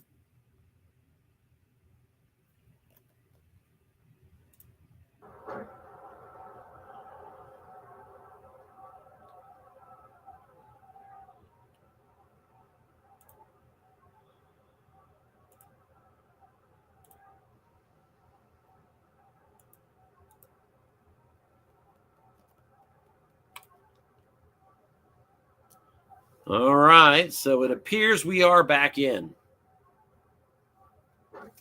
So a big 3rd and 4 coming up here for Los Angeles. They're at their own 45. Might be 4-down territory, but up 10. I think he might be conservative, I guess. Probably punt it if he didn't get any yards here.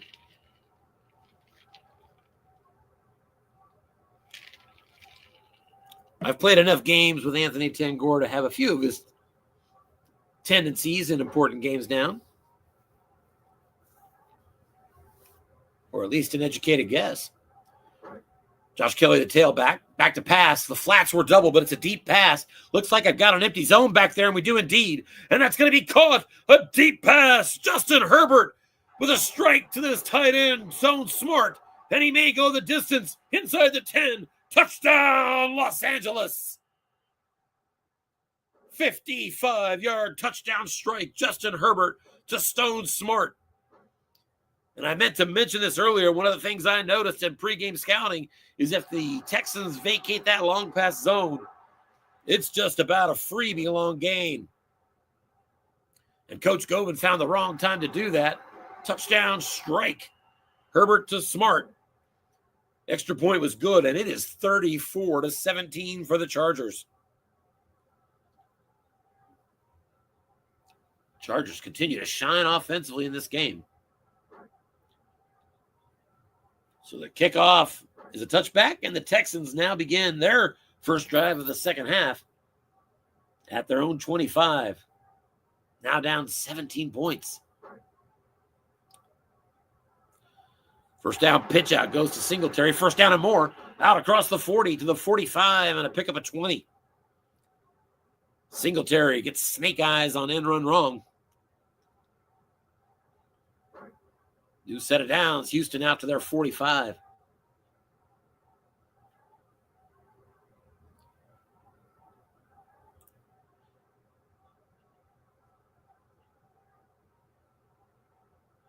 Mentioned earlier that Houston, no stranger to making a comeback, as they had one toward the end of the season. And Devin Singletary with another good run, 15 yards. Singletary now 11 carries, 86 yards for Houston in this game. Almost 8 per carry and a touchdown. Back to pass, looking deep. Stroud going for Nico Collins. There is a man deep. And Stroud is flushed instead. Too much pressure, dumps it off to his tailback, Singletary. And Singletary's got another catch and run and good yardage inside the 30 and not brought down until he got to the 29. 11 yards and a first down for Singletary.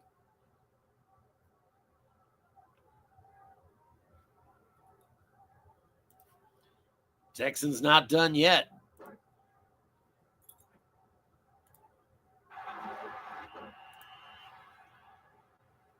There's an end run, Singletary, and it goes nowhere. Linebacker in zone, and he made the stop on the defensive card. It's second down and 10.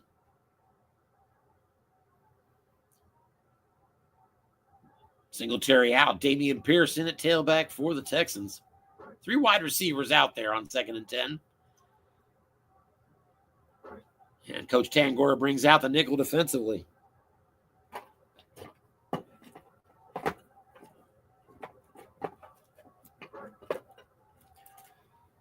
Back to pass. Stroud looks short, going for Nico Collins. Caught. First down yardage for Collins. He had a linebacker in his hip pocket. Nice double team there by Coach Tangora, but it mattered not. Stroud now 15 of 20 for 190. They're into the red zone again. 1st and 10 at the LA 19. Singletary back in at tailback. 2 tight ends. 1st down flat pass. Singletary with a catch and a meager 4-yard run. 2nd and 6 at the LA 15. Still 9:36 to go, 3rd quarter. Plenty of time left. Safety up close for the Chargers. Alohi Gilman showing blitz as he postures along the left side of the line.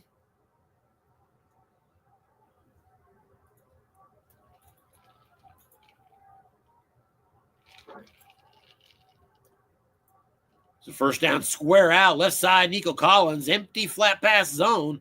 That goes to the wrong column. Here's a big gainer for Collins. This could score, and Nico is in with a touchdown. +8 on the quarterback card in that wrong column. That's a heck of a way to start a yak. Nico did the rest, and it's a 15-yard touchdown strike. 2nd touchdown catch of the game for Nico Collins. As the score is cut to 10 points again, Chargers now up 34-24, and we've got a old-fashioned shootout here in an AFC wildcard. We mentioned Coach Gobin, no stranger to a comeback. Last game of the season, they win 35-31, clinching their playoff spot. At one point, they were down 31-14. They had 3 touchdowns in the final 8 minutes of the 4th quarter. So Coach Gobin's been here before. He knows how to play from behind. 1st down, they force an incompletion on a long pass to Smart, so it's 2nd and 10 for the Chargers.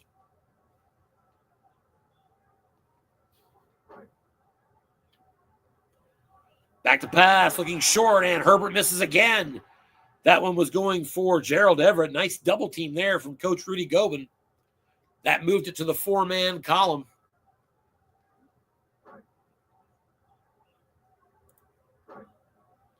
And so it's 3rd and 10 for the Chargers. I don't know that they've punted yet. They're in danger of doing it here. 3 wide receivers split out. Out of the shotgun, Herbert. 3-2-6 dime from Houston. 3rd and 10, button hook over the middle. Linebacker stayed home. It's Eckler, a yak opportunity for him. He's dangerous. And Eckler's got a catch and run right through into the secondary and a 1st down. Gutsy flat pass call from Coach Tangor as he gets that 1st down conversion despite the linebacker being home. Eckler now 6 catches, 84 yards through the air as the Chargers move the sticks and set up 1st and 10 at the 38.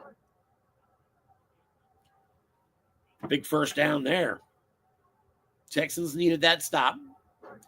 Josh Kelly now in at tailback. Defense gets his run, but it's a hitch right over the middle. And Williams has it, but he's brought down right away. Just the 2nd catch on the game for Mike Williams. And it's 2nd and 8 at the 40-yard line.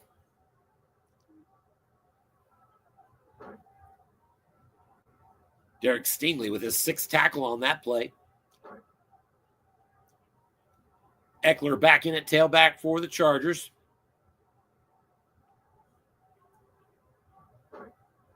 Another hitch right back to Mike Williams, and that's going to be a receiver opportunity and a nice catch and run as Williams, for the 2nd time in this game, hits the number 5 for a +12 on the right column.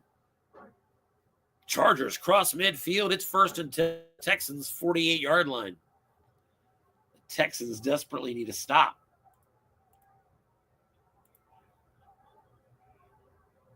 They have not stopped them all game. The only drive the Chargers did not get a touchdown was right before the half, and they got 3 first downs on that drive. Short pass, Herbert, he's got his man, Gerald Everett. Another 1st down. Into field goal range now at the 35-yard line of Houston. Justin Herbert, 23 of 31, 296 passing. We still have 6 minutes plus left in the 3rd quarter. Flat pass left side. Keenan Allen, the catch. And he's got 5 yards, brought down at the 30 by Steven Nelson.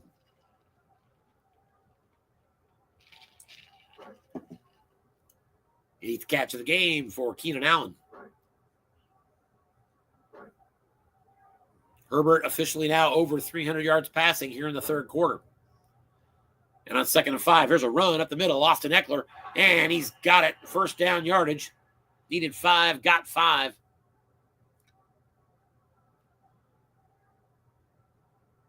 Move the sticks, 1st and 10 at the Houston 25-yard line. That was a split roll opportunity for 15. But Eckler missed it. Still enough to move the sticks. Eckler now out. Kelly back in at tailback.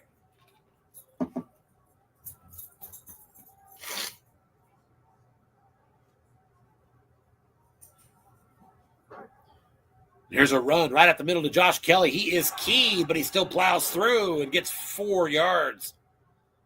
Nice call from Coach Gobin defensively. 7th tackle of the game by Denzel Perryman.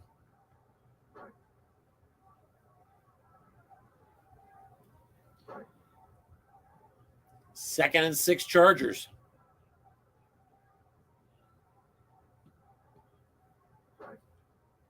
Texans still looking for their first stop of the game defensively.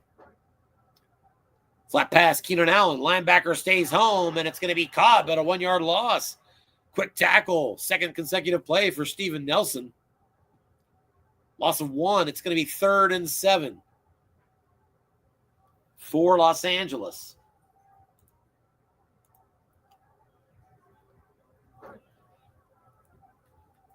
Chargers are 2 of 4 on 3rd downs. Well, for a team with 28 first downs, they've only seen 3rd down. This is their 5th time. 3 wide receivers.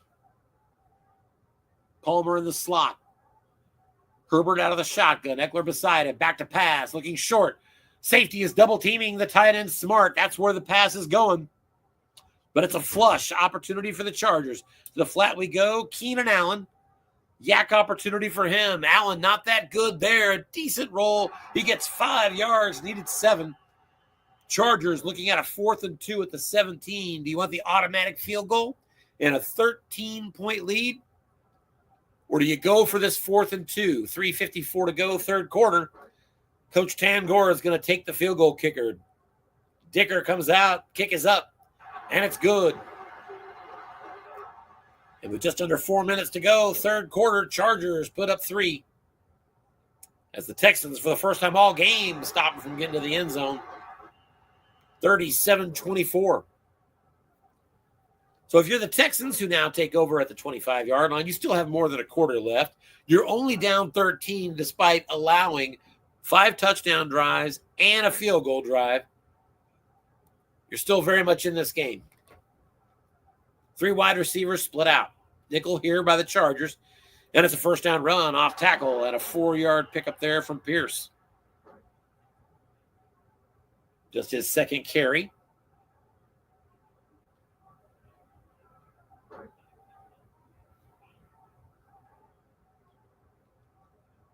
Mechie to the slot again. 3 wide receivers one more time here by the Texans. On 2nd and 6, Chargers stay in the nickel. We might see another run here into that nickel. On 2nd and 6, I would think Coach Gobin might be thinking about it, but instead, back to pass. Looking short, and it's going to Noah Brown. He's got the catch. And a first down. Gain of 13 on the play.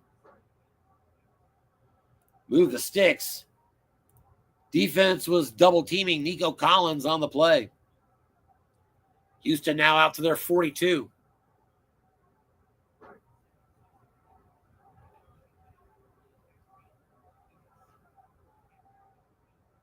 Still Pierce in the backfield. 2 tight end set.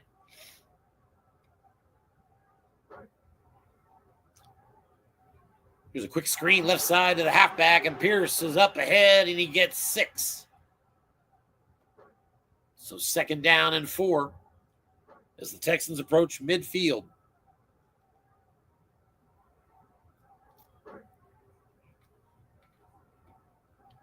Texans finished the year 11-6 to match the real-life record of the Texans as carded.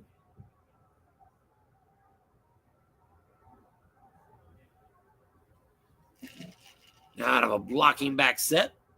Showing run, and run it is. Off tackle left side. Man in zone, and it's just a 2-yard gain. Coach Dan Gora put a linebacker in the zone, and that saved a short gain. So good instincts there by the defensive coordinator, and it's 3rd and 2 right at the midfield stripe for the Texans. Barring any yardage loss here, I'd expect we've got 4-down territory. 2 tight ends set. Pierce is out. Singletary's back in. Chargers in a 3-4. Back to pass. There's a flat right side. This goes to Noah Brown. He's got it. 1st down yardage across midfield and brought down at the 42-yard line of Los Angeles.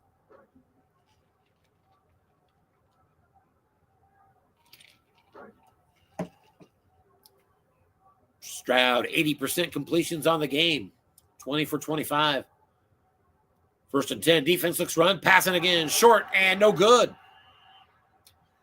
That pass intended for tight end Dalton Schultz. That goes to the defensive card. 3 men. And found a soft spot. So 2nd and 10 now for the Texans. Damian Pierce now behind a couple of tight ends.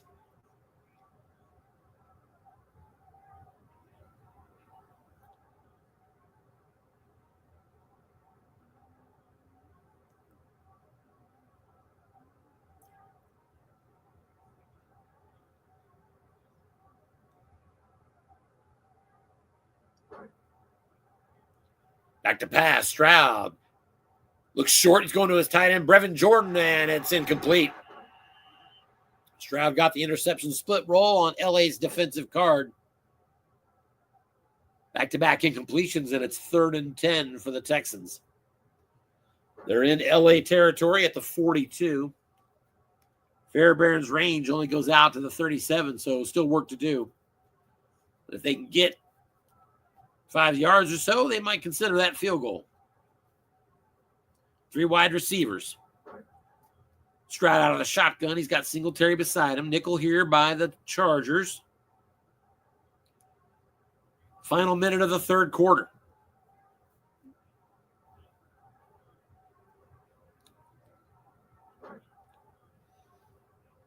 Stroud back to pass. He's looking short. Dalton Schultz. He's doubled and incomplete.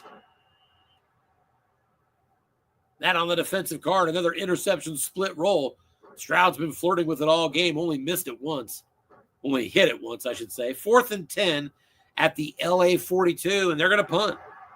Coffin corner, and nicely done. Out of bounds at the 4. So with 18 seconds left in the 3rd quarter, Texans were forced to punt at the Chargers 42, despite being down 13. They do get a good punt, though. Chargers take over at their own 4-yard line. The Chargers lead 37-24.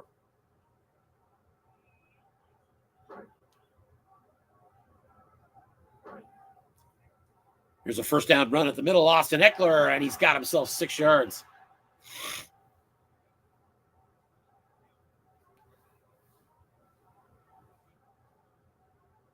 That's the last play of the 3rd quarter.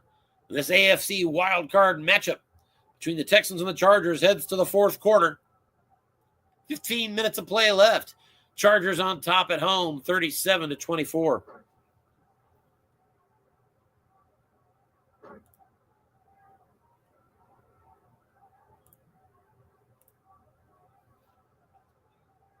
Josh Kelly in at tailback. Both tight ends on the field again for the Chargers. Here's an off-tackle run. Kelly, defense looks run, and he still plows forward for 4 yards. Short yardage defense was the call. There were linebackers in zone. It went to Kelly's card on right. And other than a short gain, that was as good as it gets. That's a 4-yard run for a 1st down. Kelly 8 rushes at 4.5 a clip. Chargers a new set of downs at their own 14-yard line.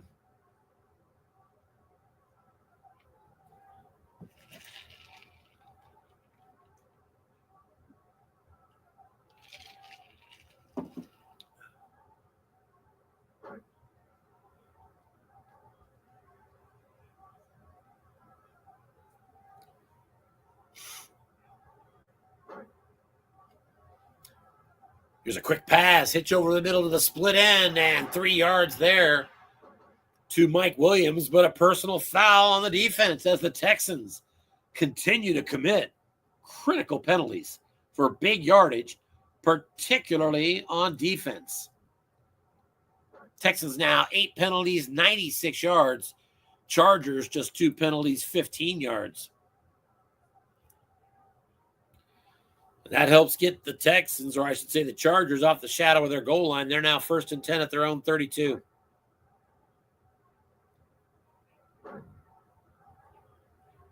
Flags have been a big part of this game. Inside run, Josh Kelly, and a good one for 7. Kelly on his wrong column. Continues to put up chunks of yardage. 2nd down and 3.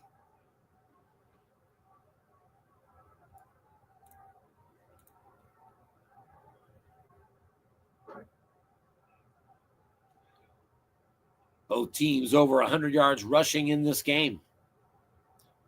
Isaiah Spiller back in the game. And here's an off-tackle run to Spiller. And he's going to lose a couple. Coach Tangora trying to save his carries. Coach Gobin making him pay for it. It's 3rd down and 5.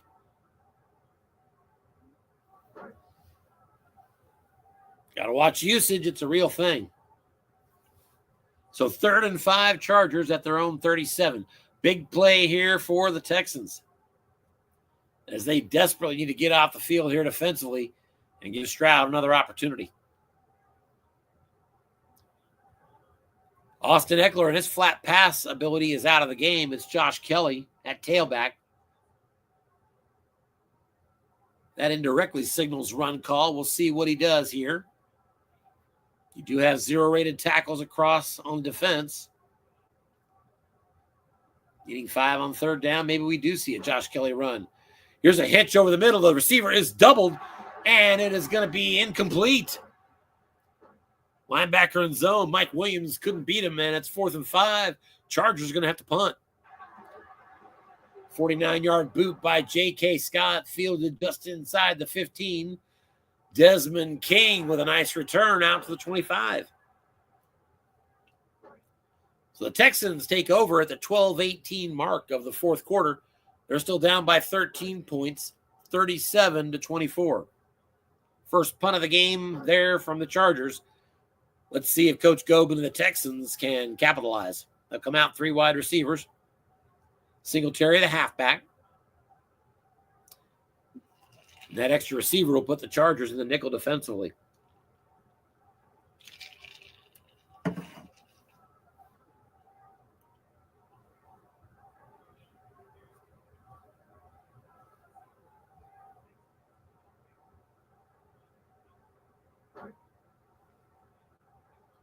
Stroud back to pass on 1st down.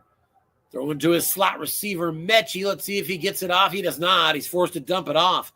To the flat we go. This one goes to Noah Brown to the 0-man column, and Brown with a nice catch and a 1st down. Gain of 10.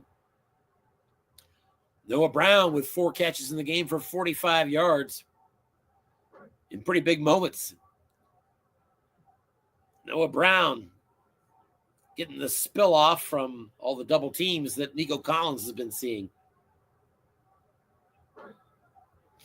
1st and 10. There's a pitch out. Halfback. Singletary around the edge, and he's going to get 5. 5th tackle from Tui Pulotu. Now out to the 40.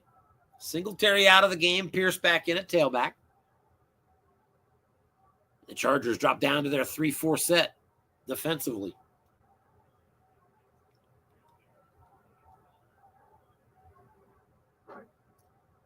Back to pass, and the sack. A quick sack by Khalil Mack. A 9-yard loss on the play. Khalil Mack coming through in the clutch. And makes it a 3rd and 14 now for the Texans at their own 31.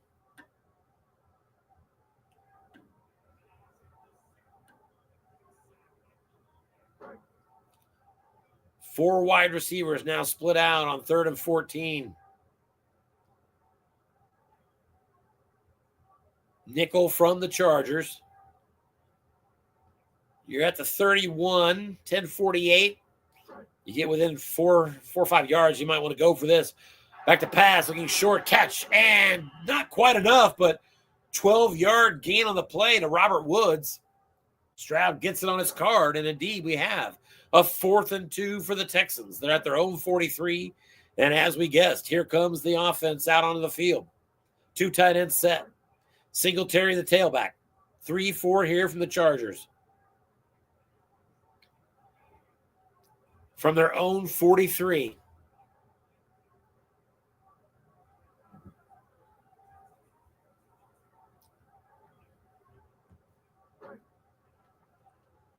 Defense guesses pass, pitch out, run around the edge, nothing doing as Devin Singletary rolls the 5 on his card. A 0 gain, splitting between a pair of short gains in that wrong column. Coming up blanks as the Chargers take over at the Houston 43. Bad break on the dice again for the Texans. They've had a couple of those today.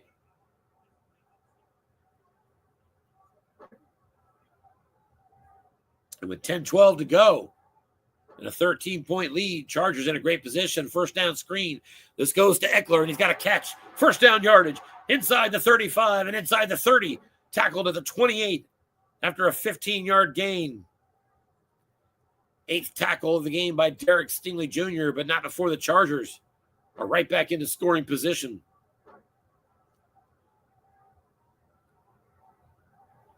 Eckler now 99 yards receiving in the game. He's out here. Kelly back in. Out of a 2 tight end set. Here's a quick slant. Gerald Everett. And Everett has the catch and good yardage over the middle for 8. That was a receiver result. Everett did good work with that at 2nd and 2. At the 20. Into the Texans' red zone.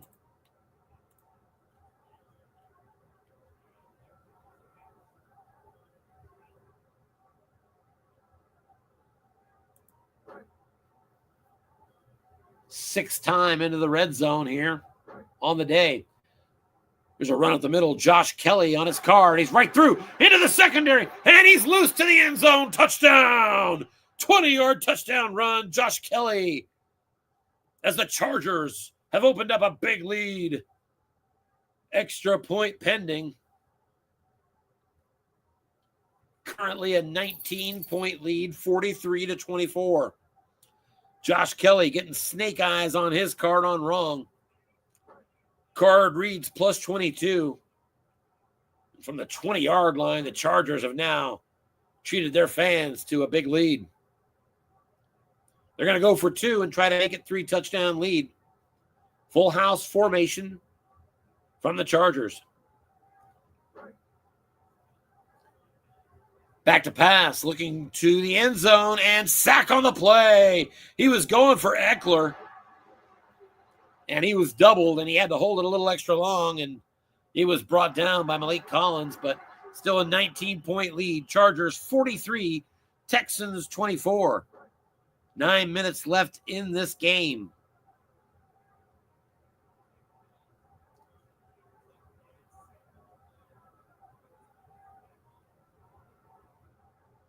Had that extra point been good, Chargers would have tied the most points they scored all season at 44 in a game they won over the Broncos.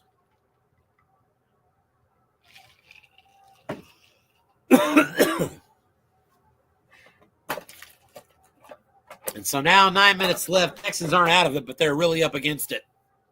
4 wide receivers split out. Back to pass, short. Dell's got it. And a quick first down for the Texans. out to the 36.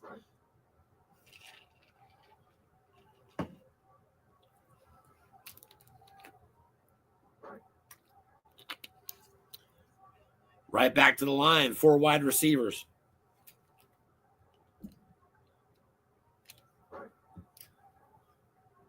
Back to pass.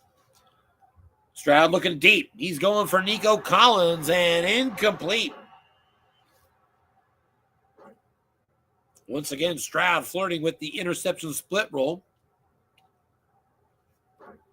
Missed it, 2nd and 10.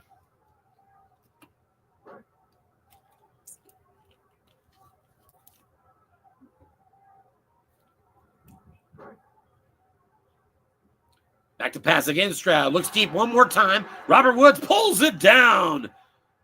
Robert Woods skying up over Essang Bassi.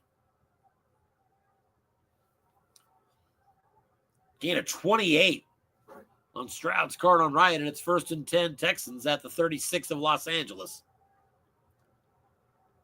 Just over 8 minutes remain. Chargers up by 19. Looking to advance to the divisional round. Stroud back to pass, short. Mechie's got it, and another 1st down. As C.J. Stroud now joins Herbert over 300 yards passing in this game. Now halfway through the 4th quarter.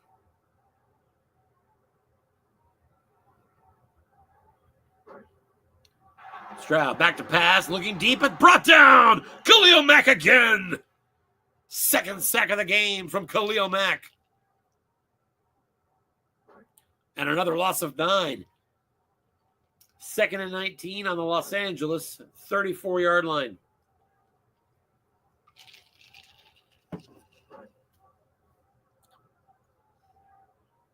Stroud back to pass, looks short.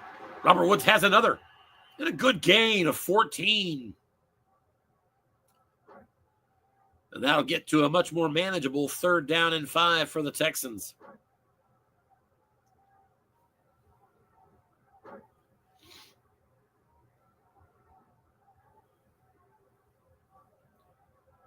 Singletary beside Stroud, out of the shotgun.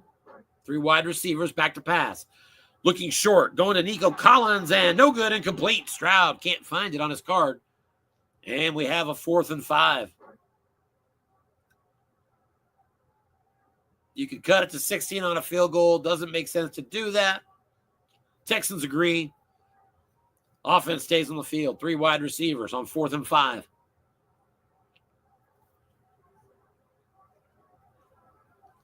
Stroud in the shotgun. Chargers in a nickel. Defense needs 5.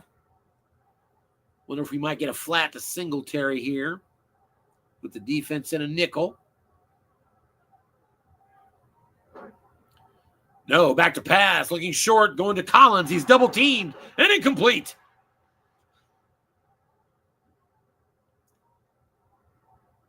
And that was a defender, incomplete or 15. That defender's a 0. Anything other than a double team, I don't think that's going to be. I think that's going to be complete. So good call there defensively. Chargers take over. 6 minutes left in this game. And there's a 1st down sneak, 4 yards to the quarterback, Herbert. And that'll get the clock to run down under the 5-minute mark.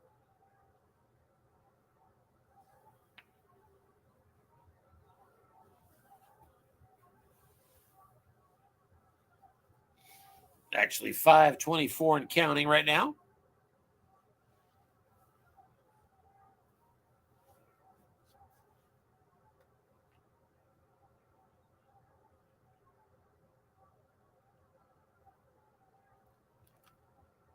And one has to wonder if the Chargers might be putting a backup in.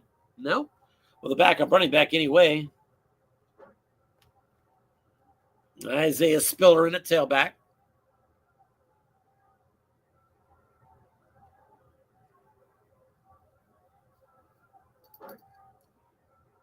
And it's another sneak from the quarterback. And Herbert again moves forward for 2 more yards. It's 3rd and 4.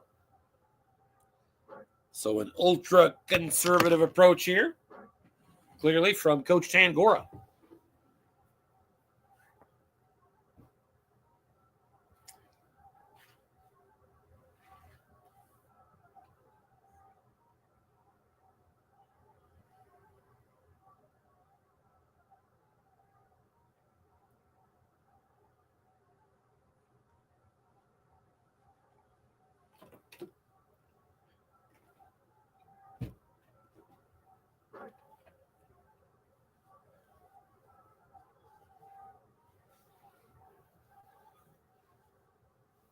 Spiller stays in the game here.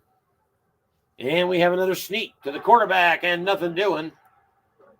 4th and 4. Chargers content to just run the clock 3 times. They'll punt it away. J.K. Scott, a 48-yard punt. Bounces and rolls a little bit more and settles finally at the 21. Now inside 4 minutes left to go in this game. Texans have the ball, but they trail by 19 points.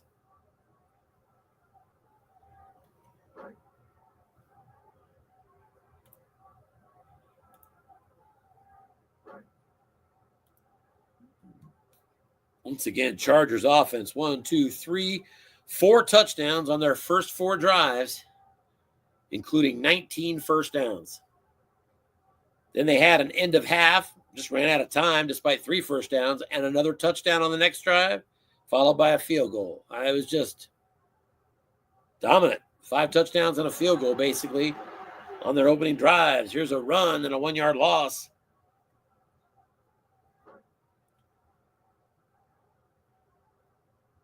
Screen to Dameon Pierce, actually, and he was tackled behind the line of scrimmage.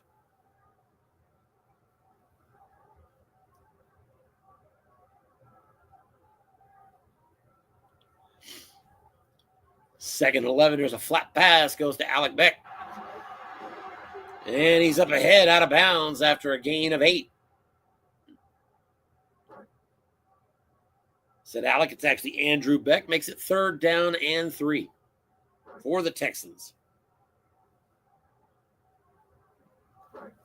4 wide receivers split out. Still 3 minutes to go in this one. Back to pass. Stroud looks short. This one's going to Robert Woods, and Woods has got it. 15-yard gain and a 1st down. Out to the 43.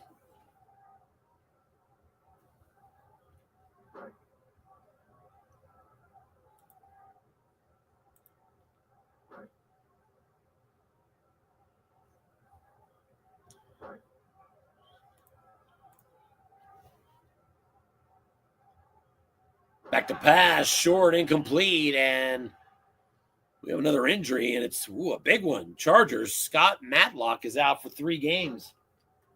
That's worth looking into, huh?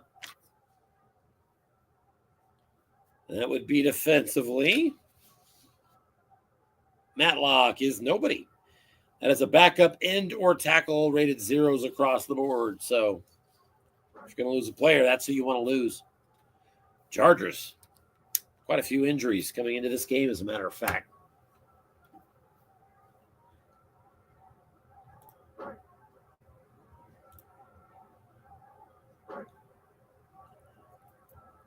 And it looks like, other than the aforementioned Matlock, who just got hurt, everybody will be back next round for the Chargers, who have just intercepted another pass from C.J. Stroud. Esong Bassi steps in front of it. As we reach the 2-minute warning here in Los Angeles, home fans on their feet, Chargers with a nice showing here today at home against the Texans. They're up 43-24. And we may have a short delay as coaches are indicating the need to sub Easton Stick in at quarterback.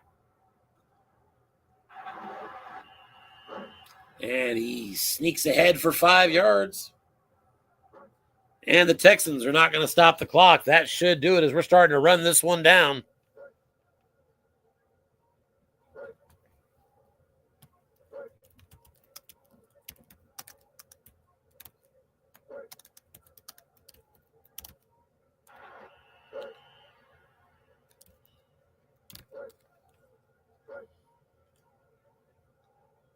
Another run to the line as the clock winds down now. 30 seconds. This will be the last play of the game.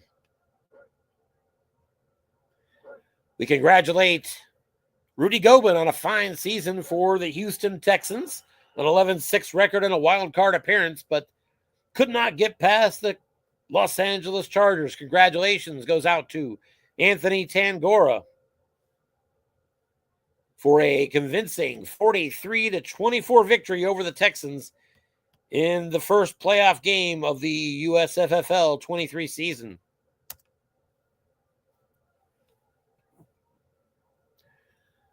Chargers as the 4 seed and a division winner. Most likely on the road next round. As long as the Ravens and the Dolphins both win, the Los Angeles Chargers will travel to the first seeded Jaguars in the divisional round of the playoffs.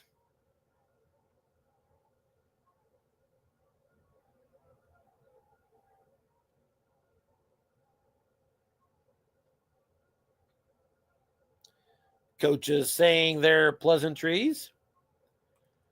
Chargers outgaining the Texans 464 to 439 in a game that had 70 combined points.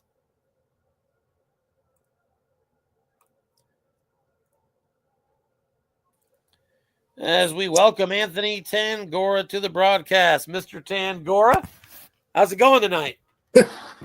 Shocked. Just shocked. My nasty old man here with the commissioner hat. What'd you say? You're shocked?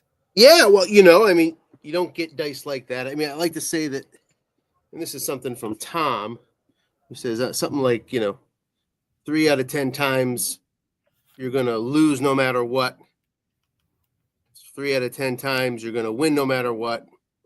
The dice are just going to do it. And 4 of them comes down to the chess match, And this was just one of those that penalties. The 4th down stop, which was a key play in the game on a guessed wrong, dreaded 5. The interception on the 2 flat pass. Come on. Oh, that was huge. Just brutal. Rudy is a really good sport. Thank you, Rudy, for rolling with the punches there. He had the 2 long pass interferences that were on 3rd and long. One of them was on 3rd and 20-something. So those are huge bad breaks as well. I agree that this was a game he wasn't about to win based on some of the way those dice worked out for him. But at the same time, I'm not going to sell you short. Your first 7 possessions were, you had 4 possessions, 4 touchdowns, and then you only got run out by the halftime clock. Still put 3 first downs up on that drive. Came out of the second half, another drive for a touchdown, then another one for a field goal. You need more than a few bad dice breaks to see that happen against anybody, and that you built a big lead. You were able to sit on it. Look, most of those first 2 drives were DPIs that kept him alive, and I mentioned it when I popped in. He's got a brutal penalty card, that needed to show up today. It's not good for Houston. I wasn't aware of that, but you're right. It showed up.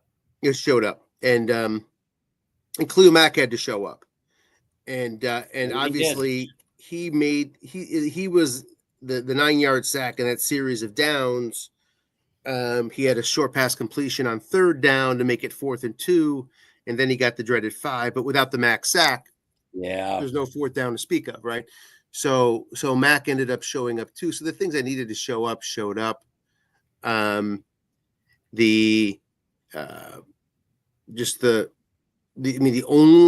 was just a few times where there was a chess match win, the smart deep touchdown, on 3rd and 5, that was one, but he came right back and got the 7 points right back. It was just a meaningless exchange of 7 points. Yeah. But I had noticed in the pregame that the Texans are, I don't know. I didn't have time to look at this stat, but looking at their card and seeing long pass 0 men is just flooded with straight long games. I have to assume he doesn't vacate that long pass zone very often. He doesn't. 8th in the league in covering up the that's what I figured, and that means that you found the right time to squeeze in that pass play. Yeah, and look, we talked about it offline. Herbert has the 2nd best long pass card in the league, which you look at that card, really? Yeah, actually it is. So you gotta go to it. You can't ignore it. And even though he covers back there and has pretty good picks too, by the way, for a poor D, you have to force that issue a little bit. He's a weak flat pass defensive card too. One of the weaker ones in the league. with I a wanted to ask you +4. a question real quick. Mhm. Right before halftime, you have a 10-point lead. I believe it was 27-17. Mhm. You're looking at a 4th and 2, and is it 4th and 2? Whatever it was, you had 8 seconds left, Yep. and you had no timeouts. So we knew you only had one more play. You were 2 yards away from the field goal range. I think you were at the 40. Field goal range was at the 30. He called a dime defense. I thought for sure at that point you're in running. Right. I'm curious what you were thinking when you were staring at that 3-2-6, as you ended up throwing and then didn't get that field goal. Didn't cost you, but just kind of I curious. didn't actually notice the 3-2-6 until very late in the process. Like, oh wait, maybe I shouldn't. But so look, the possibility of running was there clearly against the 3-2-6, but in that situation, you go to the deep ball. That's right. To one of your weakest guys in getting dump off yards on his card, Keenan Allen, for a couple reasons. Number one, you could hit it for 7 points. Okay. Number two, and I do that a lot right before half. I get that part. You get the dump off and you can get yards. Okay, because he's not going to send his linebackers in that case. He's watching the flat pass. He's not going to send anybody. So you're going to have a good dump off chance. Incompletion, you get another play. Good point. So you get another play with 1 second. So for all those reasons, now up against a run where if he doesn't get out of bounds, half over, right? So yeah. But no matter what, and that's true for anything, but you don't have the chance of the incompletion. Let me ask you: is end run any? Oh, actually, the incompletion was it 4? I don't know if it was 4th down, but no, it wasn't. It wasn't 4th down, but we knew you only had 8 seconds. My question is there any because I got to play with 1 second? Is there any difference between your chance of getting out of bounds on an end run going to the corner as opposed to trying to get out of bounds on like a short or flat pass? Same. You just lose a chance. Okay. I was just curious. Mm-hmm.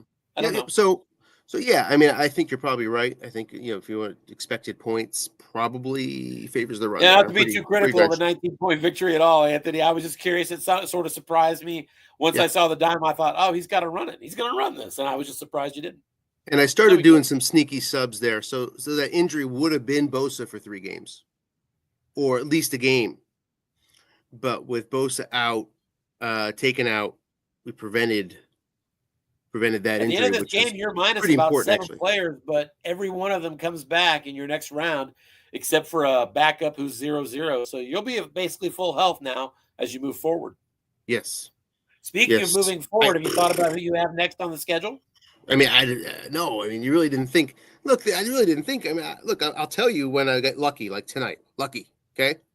Very lucky. I'll also tell you, I'm not sandbagging when I said it. This team does not deserve to. Never thought it would be here. Say again? The Jags, those Jags, like I think I may have told you offline, sort of remind me of the Chargers of a couple of years ago. You did say that. They're, I like those cards.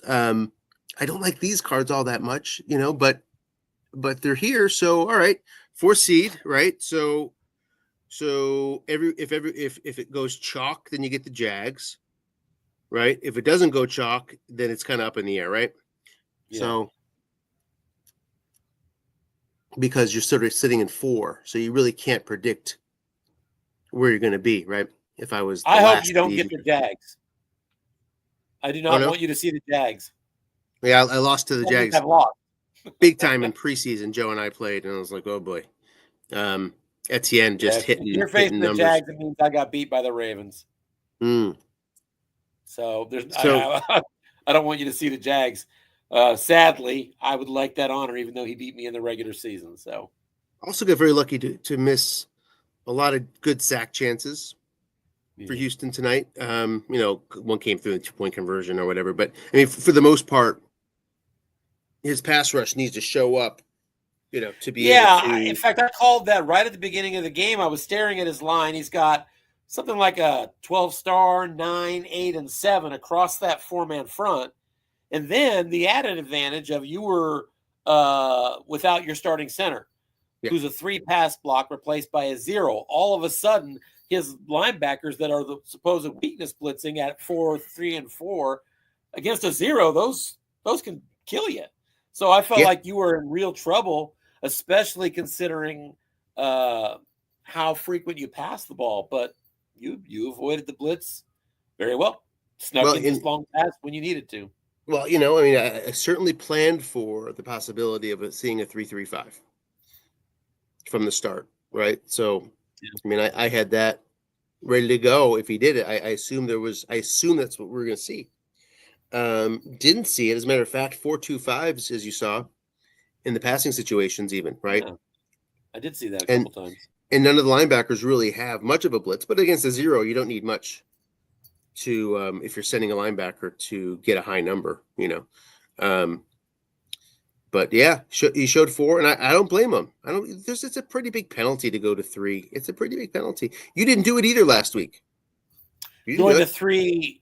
You did very in the middle of the gameplay. You went 3-4 late, but you didn't go 3-3-5 and put Smith on top of the center, in the first half. For example. No. Yeah, no, I didn't. Jones. You did put Jones on. I think that your center pass blocked a 7, didn't he? No, he was a 0 last week. So you put Jones.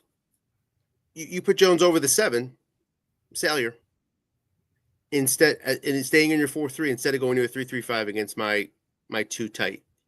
So, and look, I don't blame you. There's a penalty to pay there.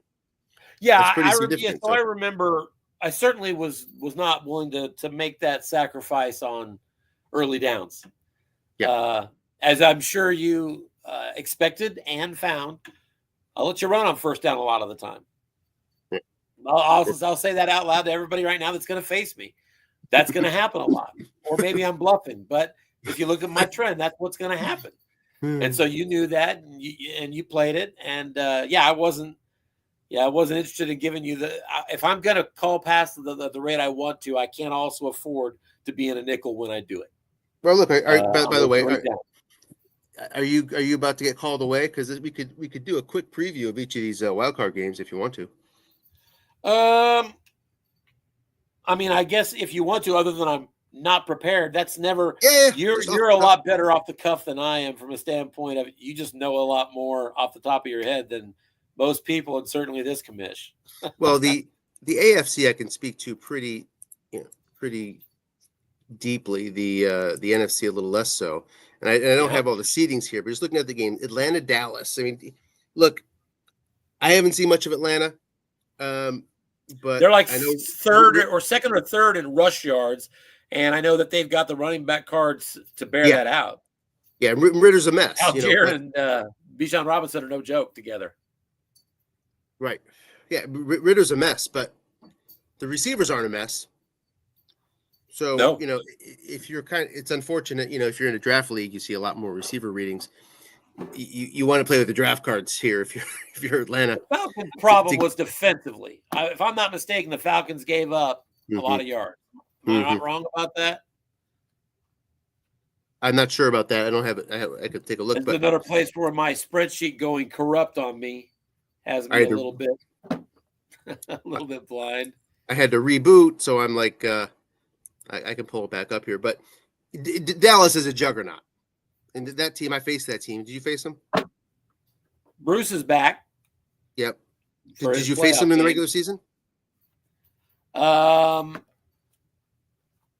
don't think so. I think they're the best carded team I've seen. And Atlanta's defense is poor against the pass and average to poor against the run. So it stands to figure that they've had to fight to keep people from rolling up points on them. But you can do a lot against that when you've got running game to keep defenses honest the way they do. So gonna have to grind it out somehow against probably the best carded team. I'm just going alphabetical order here. Baltimore Ravens versus Kansas City. That's an interesting game, Chief. I'd say. Wouldn't you say? Now, did you face them? I did not play them in the regular season. No. That is in not real life. They met in the playoffs as well, but it was in the championship game. That's I Lamar's had that. card running, I know I did a little scouting. Lamar's card running is not what you typically expect. So there's a Right, but couple short gains on yeah, in run. And if you hit snake eyes or double sixes, it's like in the 20s. It's bad, but it's not a 70 or a 50-yard run. And then his must run, if you get a 7 or worse, it's 5 yards. 5 yards or less, I should say. So while he's still a running threat, and more so than most quarterbacks, he's not quite the threat that he is most years. look, that being said, there's a robust Right. conversation about this in the Strat fan forum. Okay, that's worth reading about quarterbacks and how they are carded from a running perspective. And the person who led off the conversation wants, the Mahomeses and the Lamars to have an auto first down, in their must run. Like an asterisk. Okay, if you need 15, you get 15. If you that sort of thing. But the conversation has evolved from that, and it's just sort of talking about, are these running quarterbacks carded correctly? Well, the bottom line is this: when you add it all up, meticulously add it all up, Lamar, you're going to face the number one quarterback in the set. That is the number one quarterback in terms of expected yards per play, and Really? that is, meticulously done, right? So we're looking at fumbles, looking at must runs, looking at percent chance that it's right, wrong, that sort of thing. So how many must runs are you going to get, et cetera, et cetera. Best card in the set when you add it all up. So another advantage I liked is that Baltimore doesn't have near the yak opportunities that KC does. They've got a lot of mid-range yak, like everybody's a C, but they don't have a lot of yak that's above that. And that's an advantage Kansas City has that I hope I can exploit. So middle of the pack in terms of keeping men in zone, flat passes, Baltimore. Because those linebackers don't do much, so they probably stay home most often. Looks like they do. From a defensive perspective, not afraid to call run is Baltimore. I wouldn't think. And you like to sneak in your runs, so it's going to be pretty interesting. He doesn't flat pass much though, like to your point on yak. And why would you with Lamar? But if people are afraid of your run, well, that's not the best way to take full advantage. I agree. Going flat 30% of the time. It's still, it's still a real number, but it's good for 24th in the league. So doesn't go flat. That it should be a really interesting game. And their defense is something that we sort of tend to overlook. They finished 6th in the league in points against per game, 6th in yards per game is what I'm showing here. A lot of your games are going to come down to what's Chris Jones' matchups on the line and what's Karlaftis, what is his matchup. I'm sure you know that now, but that's going to be pretty important. Turnovers are the other big thing in my games because I feel like I have some vulnerabilities there, particularly when my offense most often needs a lot of plays to score. Yeah. I need to chip my way down the field, and those extra plays create more turnover opportunities. So turnovers, I think, has been one of the defining things in my season too. As far as when I'm able to win. Yeah, you recently talked about the lack of fumbles from Mahomes, but your team leads the league. Your team leads the league in receiver fumbles with 7. Yeah. So, because I keep having that problem where a receiver will catch the ball and all of a sudden it pops up, and when it does, 2 out of 3 chances it's on the ground. So there's not much. If you're going to get that on simple flat passes every now and then, going down the field at 10 flat passes isn't always going to work out like you hope. Now Buffalo, Miami. Yeah, that's a big game. Sure. Good one. I don't have that up how they fare in the regular season, but this will be their third matchup. And I noticed I played Miami in week 1 and it was a blowout. And in that game, Miami didn't run very much and went a lot of 3 wide. Clearly, they've changed and evolved. The season finale, 75-17. Miami had their backups in, but they put up a real barn burner back in week 4. Only 6 points were scored in the fourth quarter on the final play of regulation in a game won 42-41. Oh, Wow. actually, yeah, 42-41. Nobody scores in the fourth quarter until the Bills score a touchdown on the final play of the game. They could have tied it, and they went for two, and the run fails. And with nothing on the clock, they lose 42-41. Wow. These two teams had all of those points, but that last touchdown by the end of the third quarter. Very interesting. So we might That have an hopefully, interesting game on that one for sure. hopefully we get a barn burner again there. Detroit, Green Bay. I think we both face these teams. Don't want to face them again. Very glad they're in another bracket. They're sort of Lost in to another both of them. class. They're tough. Yep. Um, And the division ended up going to Detroit, so Coach Emerson will be home. I was shocked to see how low Goff is rated in expected yards. He's down like he will not be drafted in Battle Royale. I mean, he's like down to like 20th, which is kind of surprising. But it's true. Maybe Goff spends more time on wrong than a lot of quarterbacks do, though. Mhm. With that two-headed monster at tailback. Yeah, but that might help offset that some. I don't know. Perhaps. You'd expect him to at least be so. So Detroit is a lot like Miami, right? In terms of having those backs. Yeah. Mostert is, top 5, and the other guy is top 5. It's kind of similar situation where you're pick a poison, right? I mean, you're walking into death's chamber every play, guess and pass or run could be the death of you. So I hear you there, but you'd assume that Goff would be as good as Tua, but I don't think he is in terms of expected yards per play. Interesting. And I don't know much about their defenses, although I doubt they're very good. So we could see Miami's had a really good performance this year on defense. I can't remember where they ranked, but I know that they were very up there on sacks and I think turnovers as well, and yards. I mean, I think Miami's had a real good defense this year. Yeah, let's see. Miami is 5th in sacks, 7th in sack contests, so he's bringing them. He still kept the man back, though, a lot. So maybe not a lot of safety blitzing, but still getting a lot of contests. Teams are flat passing against Miami. Number 1 in the league in terms of what offenses do against them. 41% of the time they go flat. 30th in the league running. And you'll probably see more of that from Buffalo, who's like 31st in the league in running. It's also a recipe for how you get more than 80 points in 2 different regular season games. Right. Yeah. 10th in yards against for Miami, and but down at 24th in points, got 27. Playing against those AFC East opponents. So take a look at the Green Bay and Detroit defenses before we move on from that one. Scroll down here. They're all grouped up by division, I think. I think those defense were a little middle of the road, although the Lions have a pretty good run defense, as I recall.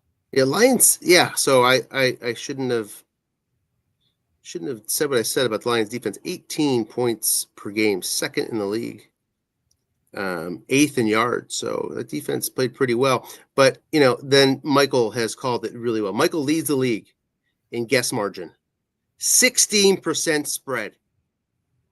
Guessed right, guessed wrong. Explain that to people that may not understand as well as you do, such as me, what you exactly meant by that. So he guesses right on defense. Number 1 in the league, 69% of the time. Okay.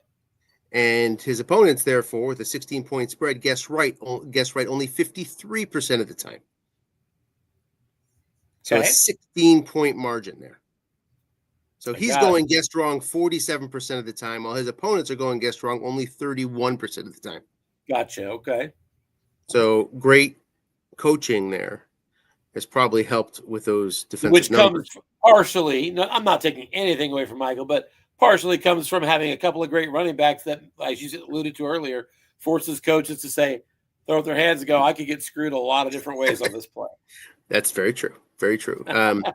Green Bay, 18th in points against and 16th in yards. Guess margin of -3, which is 23rd in the league. And their defense is a little middle of the road. Yep. Okay, moving to the next, we have New Orleans and San Francisco. And this would be the last I one. think that's tomorrow night, as a matter of fact. And I don't know much about these teams. I know San Fran isn't what they used to be in terms of supreme cardedness. And yet, unless I'm mistaken, I think the update at the end of week 17, all but the last week, I think the Niners rated number 1 in both offense and defense.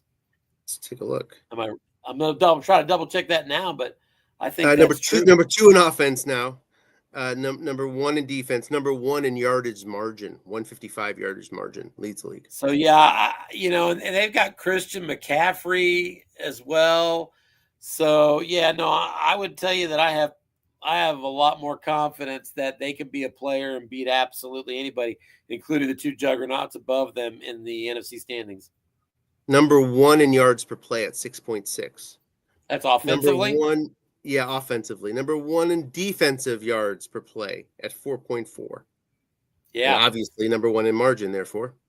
And a defending champion in his own right. He's won the Super Bowl here before, so. Was that just last year?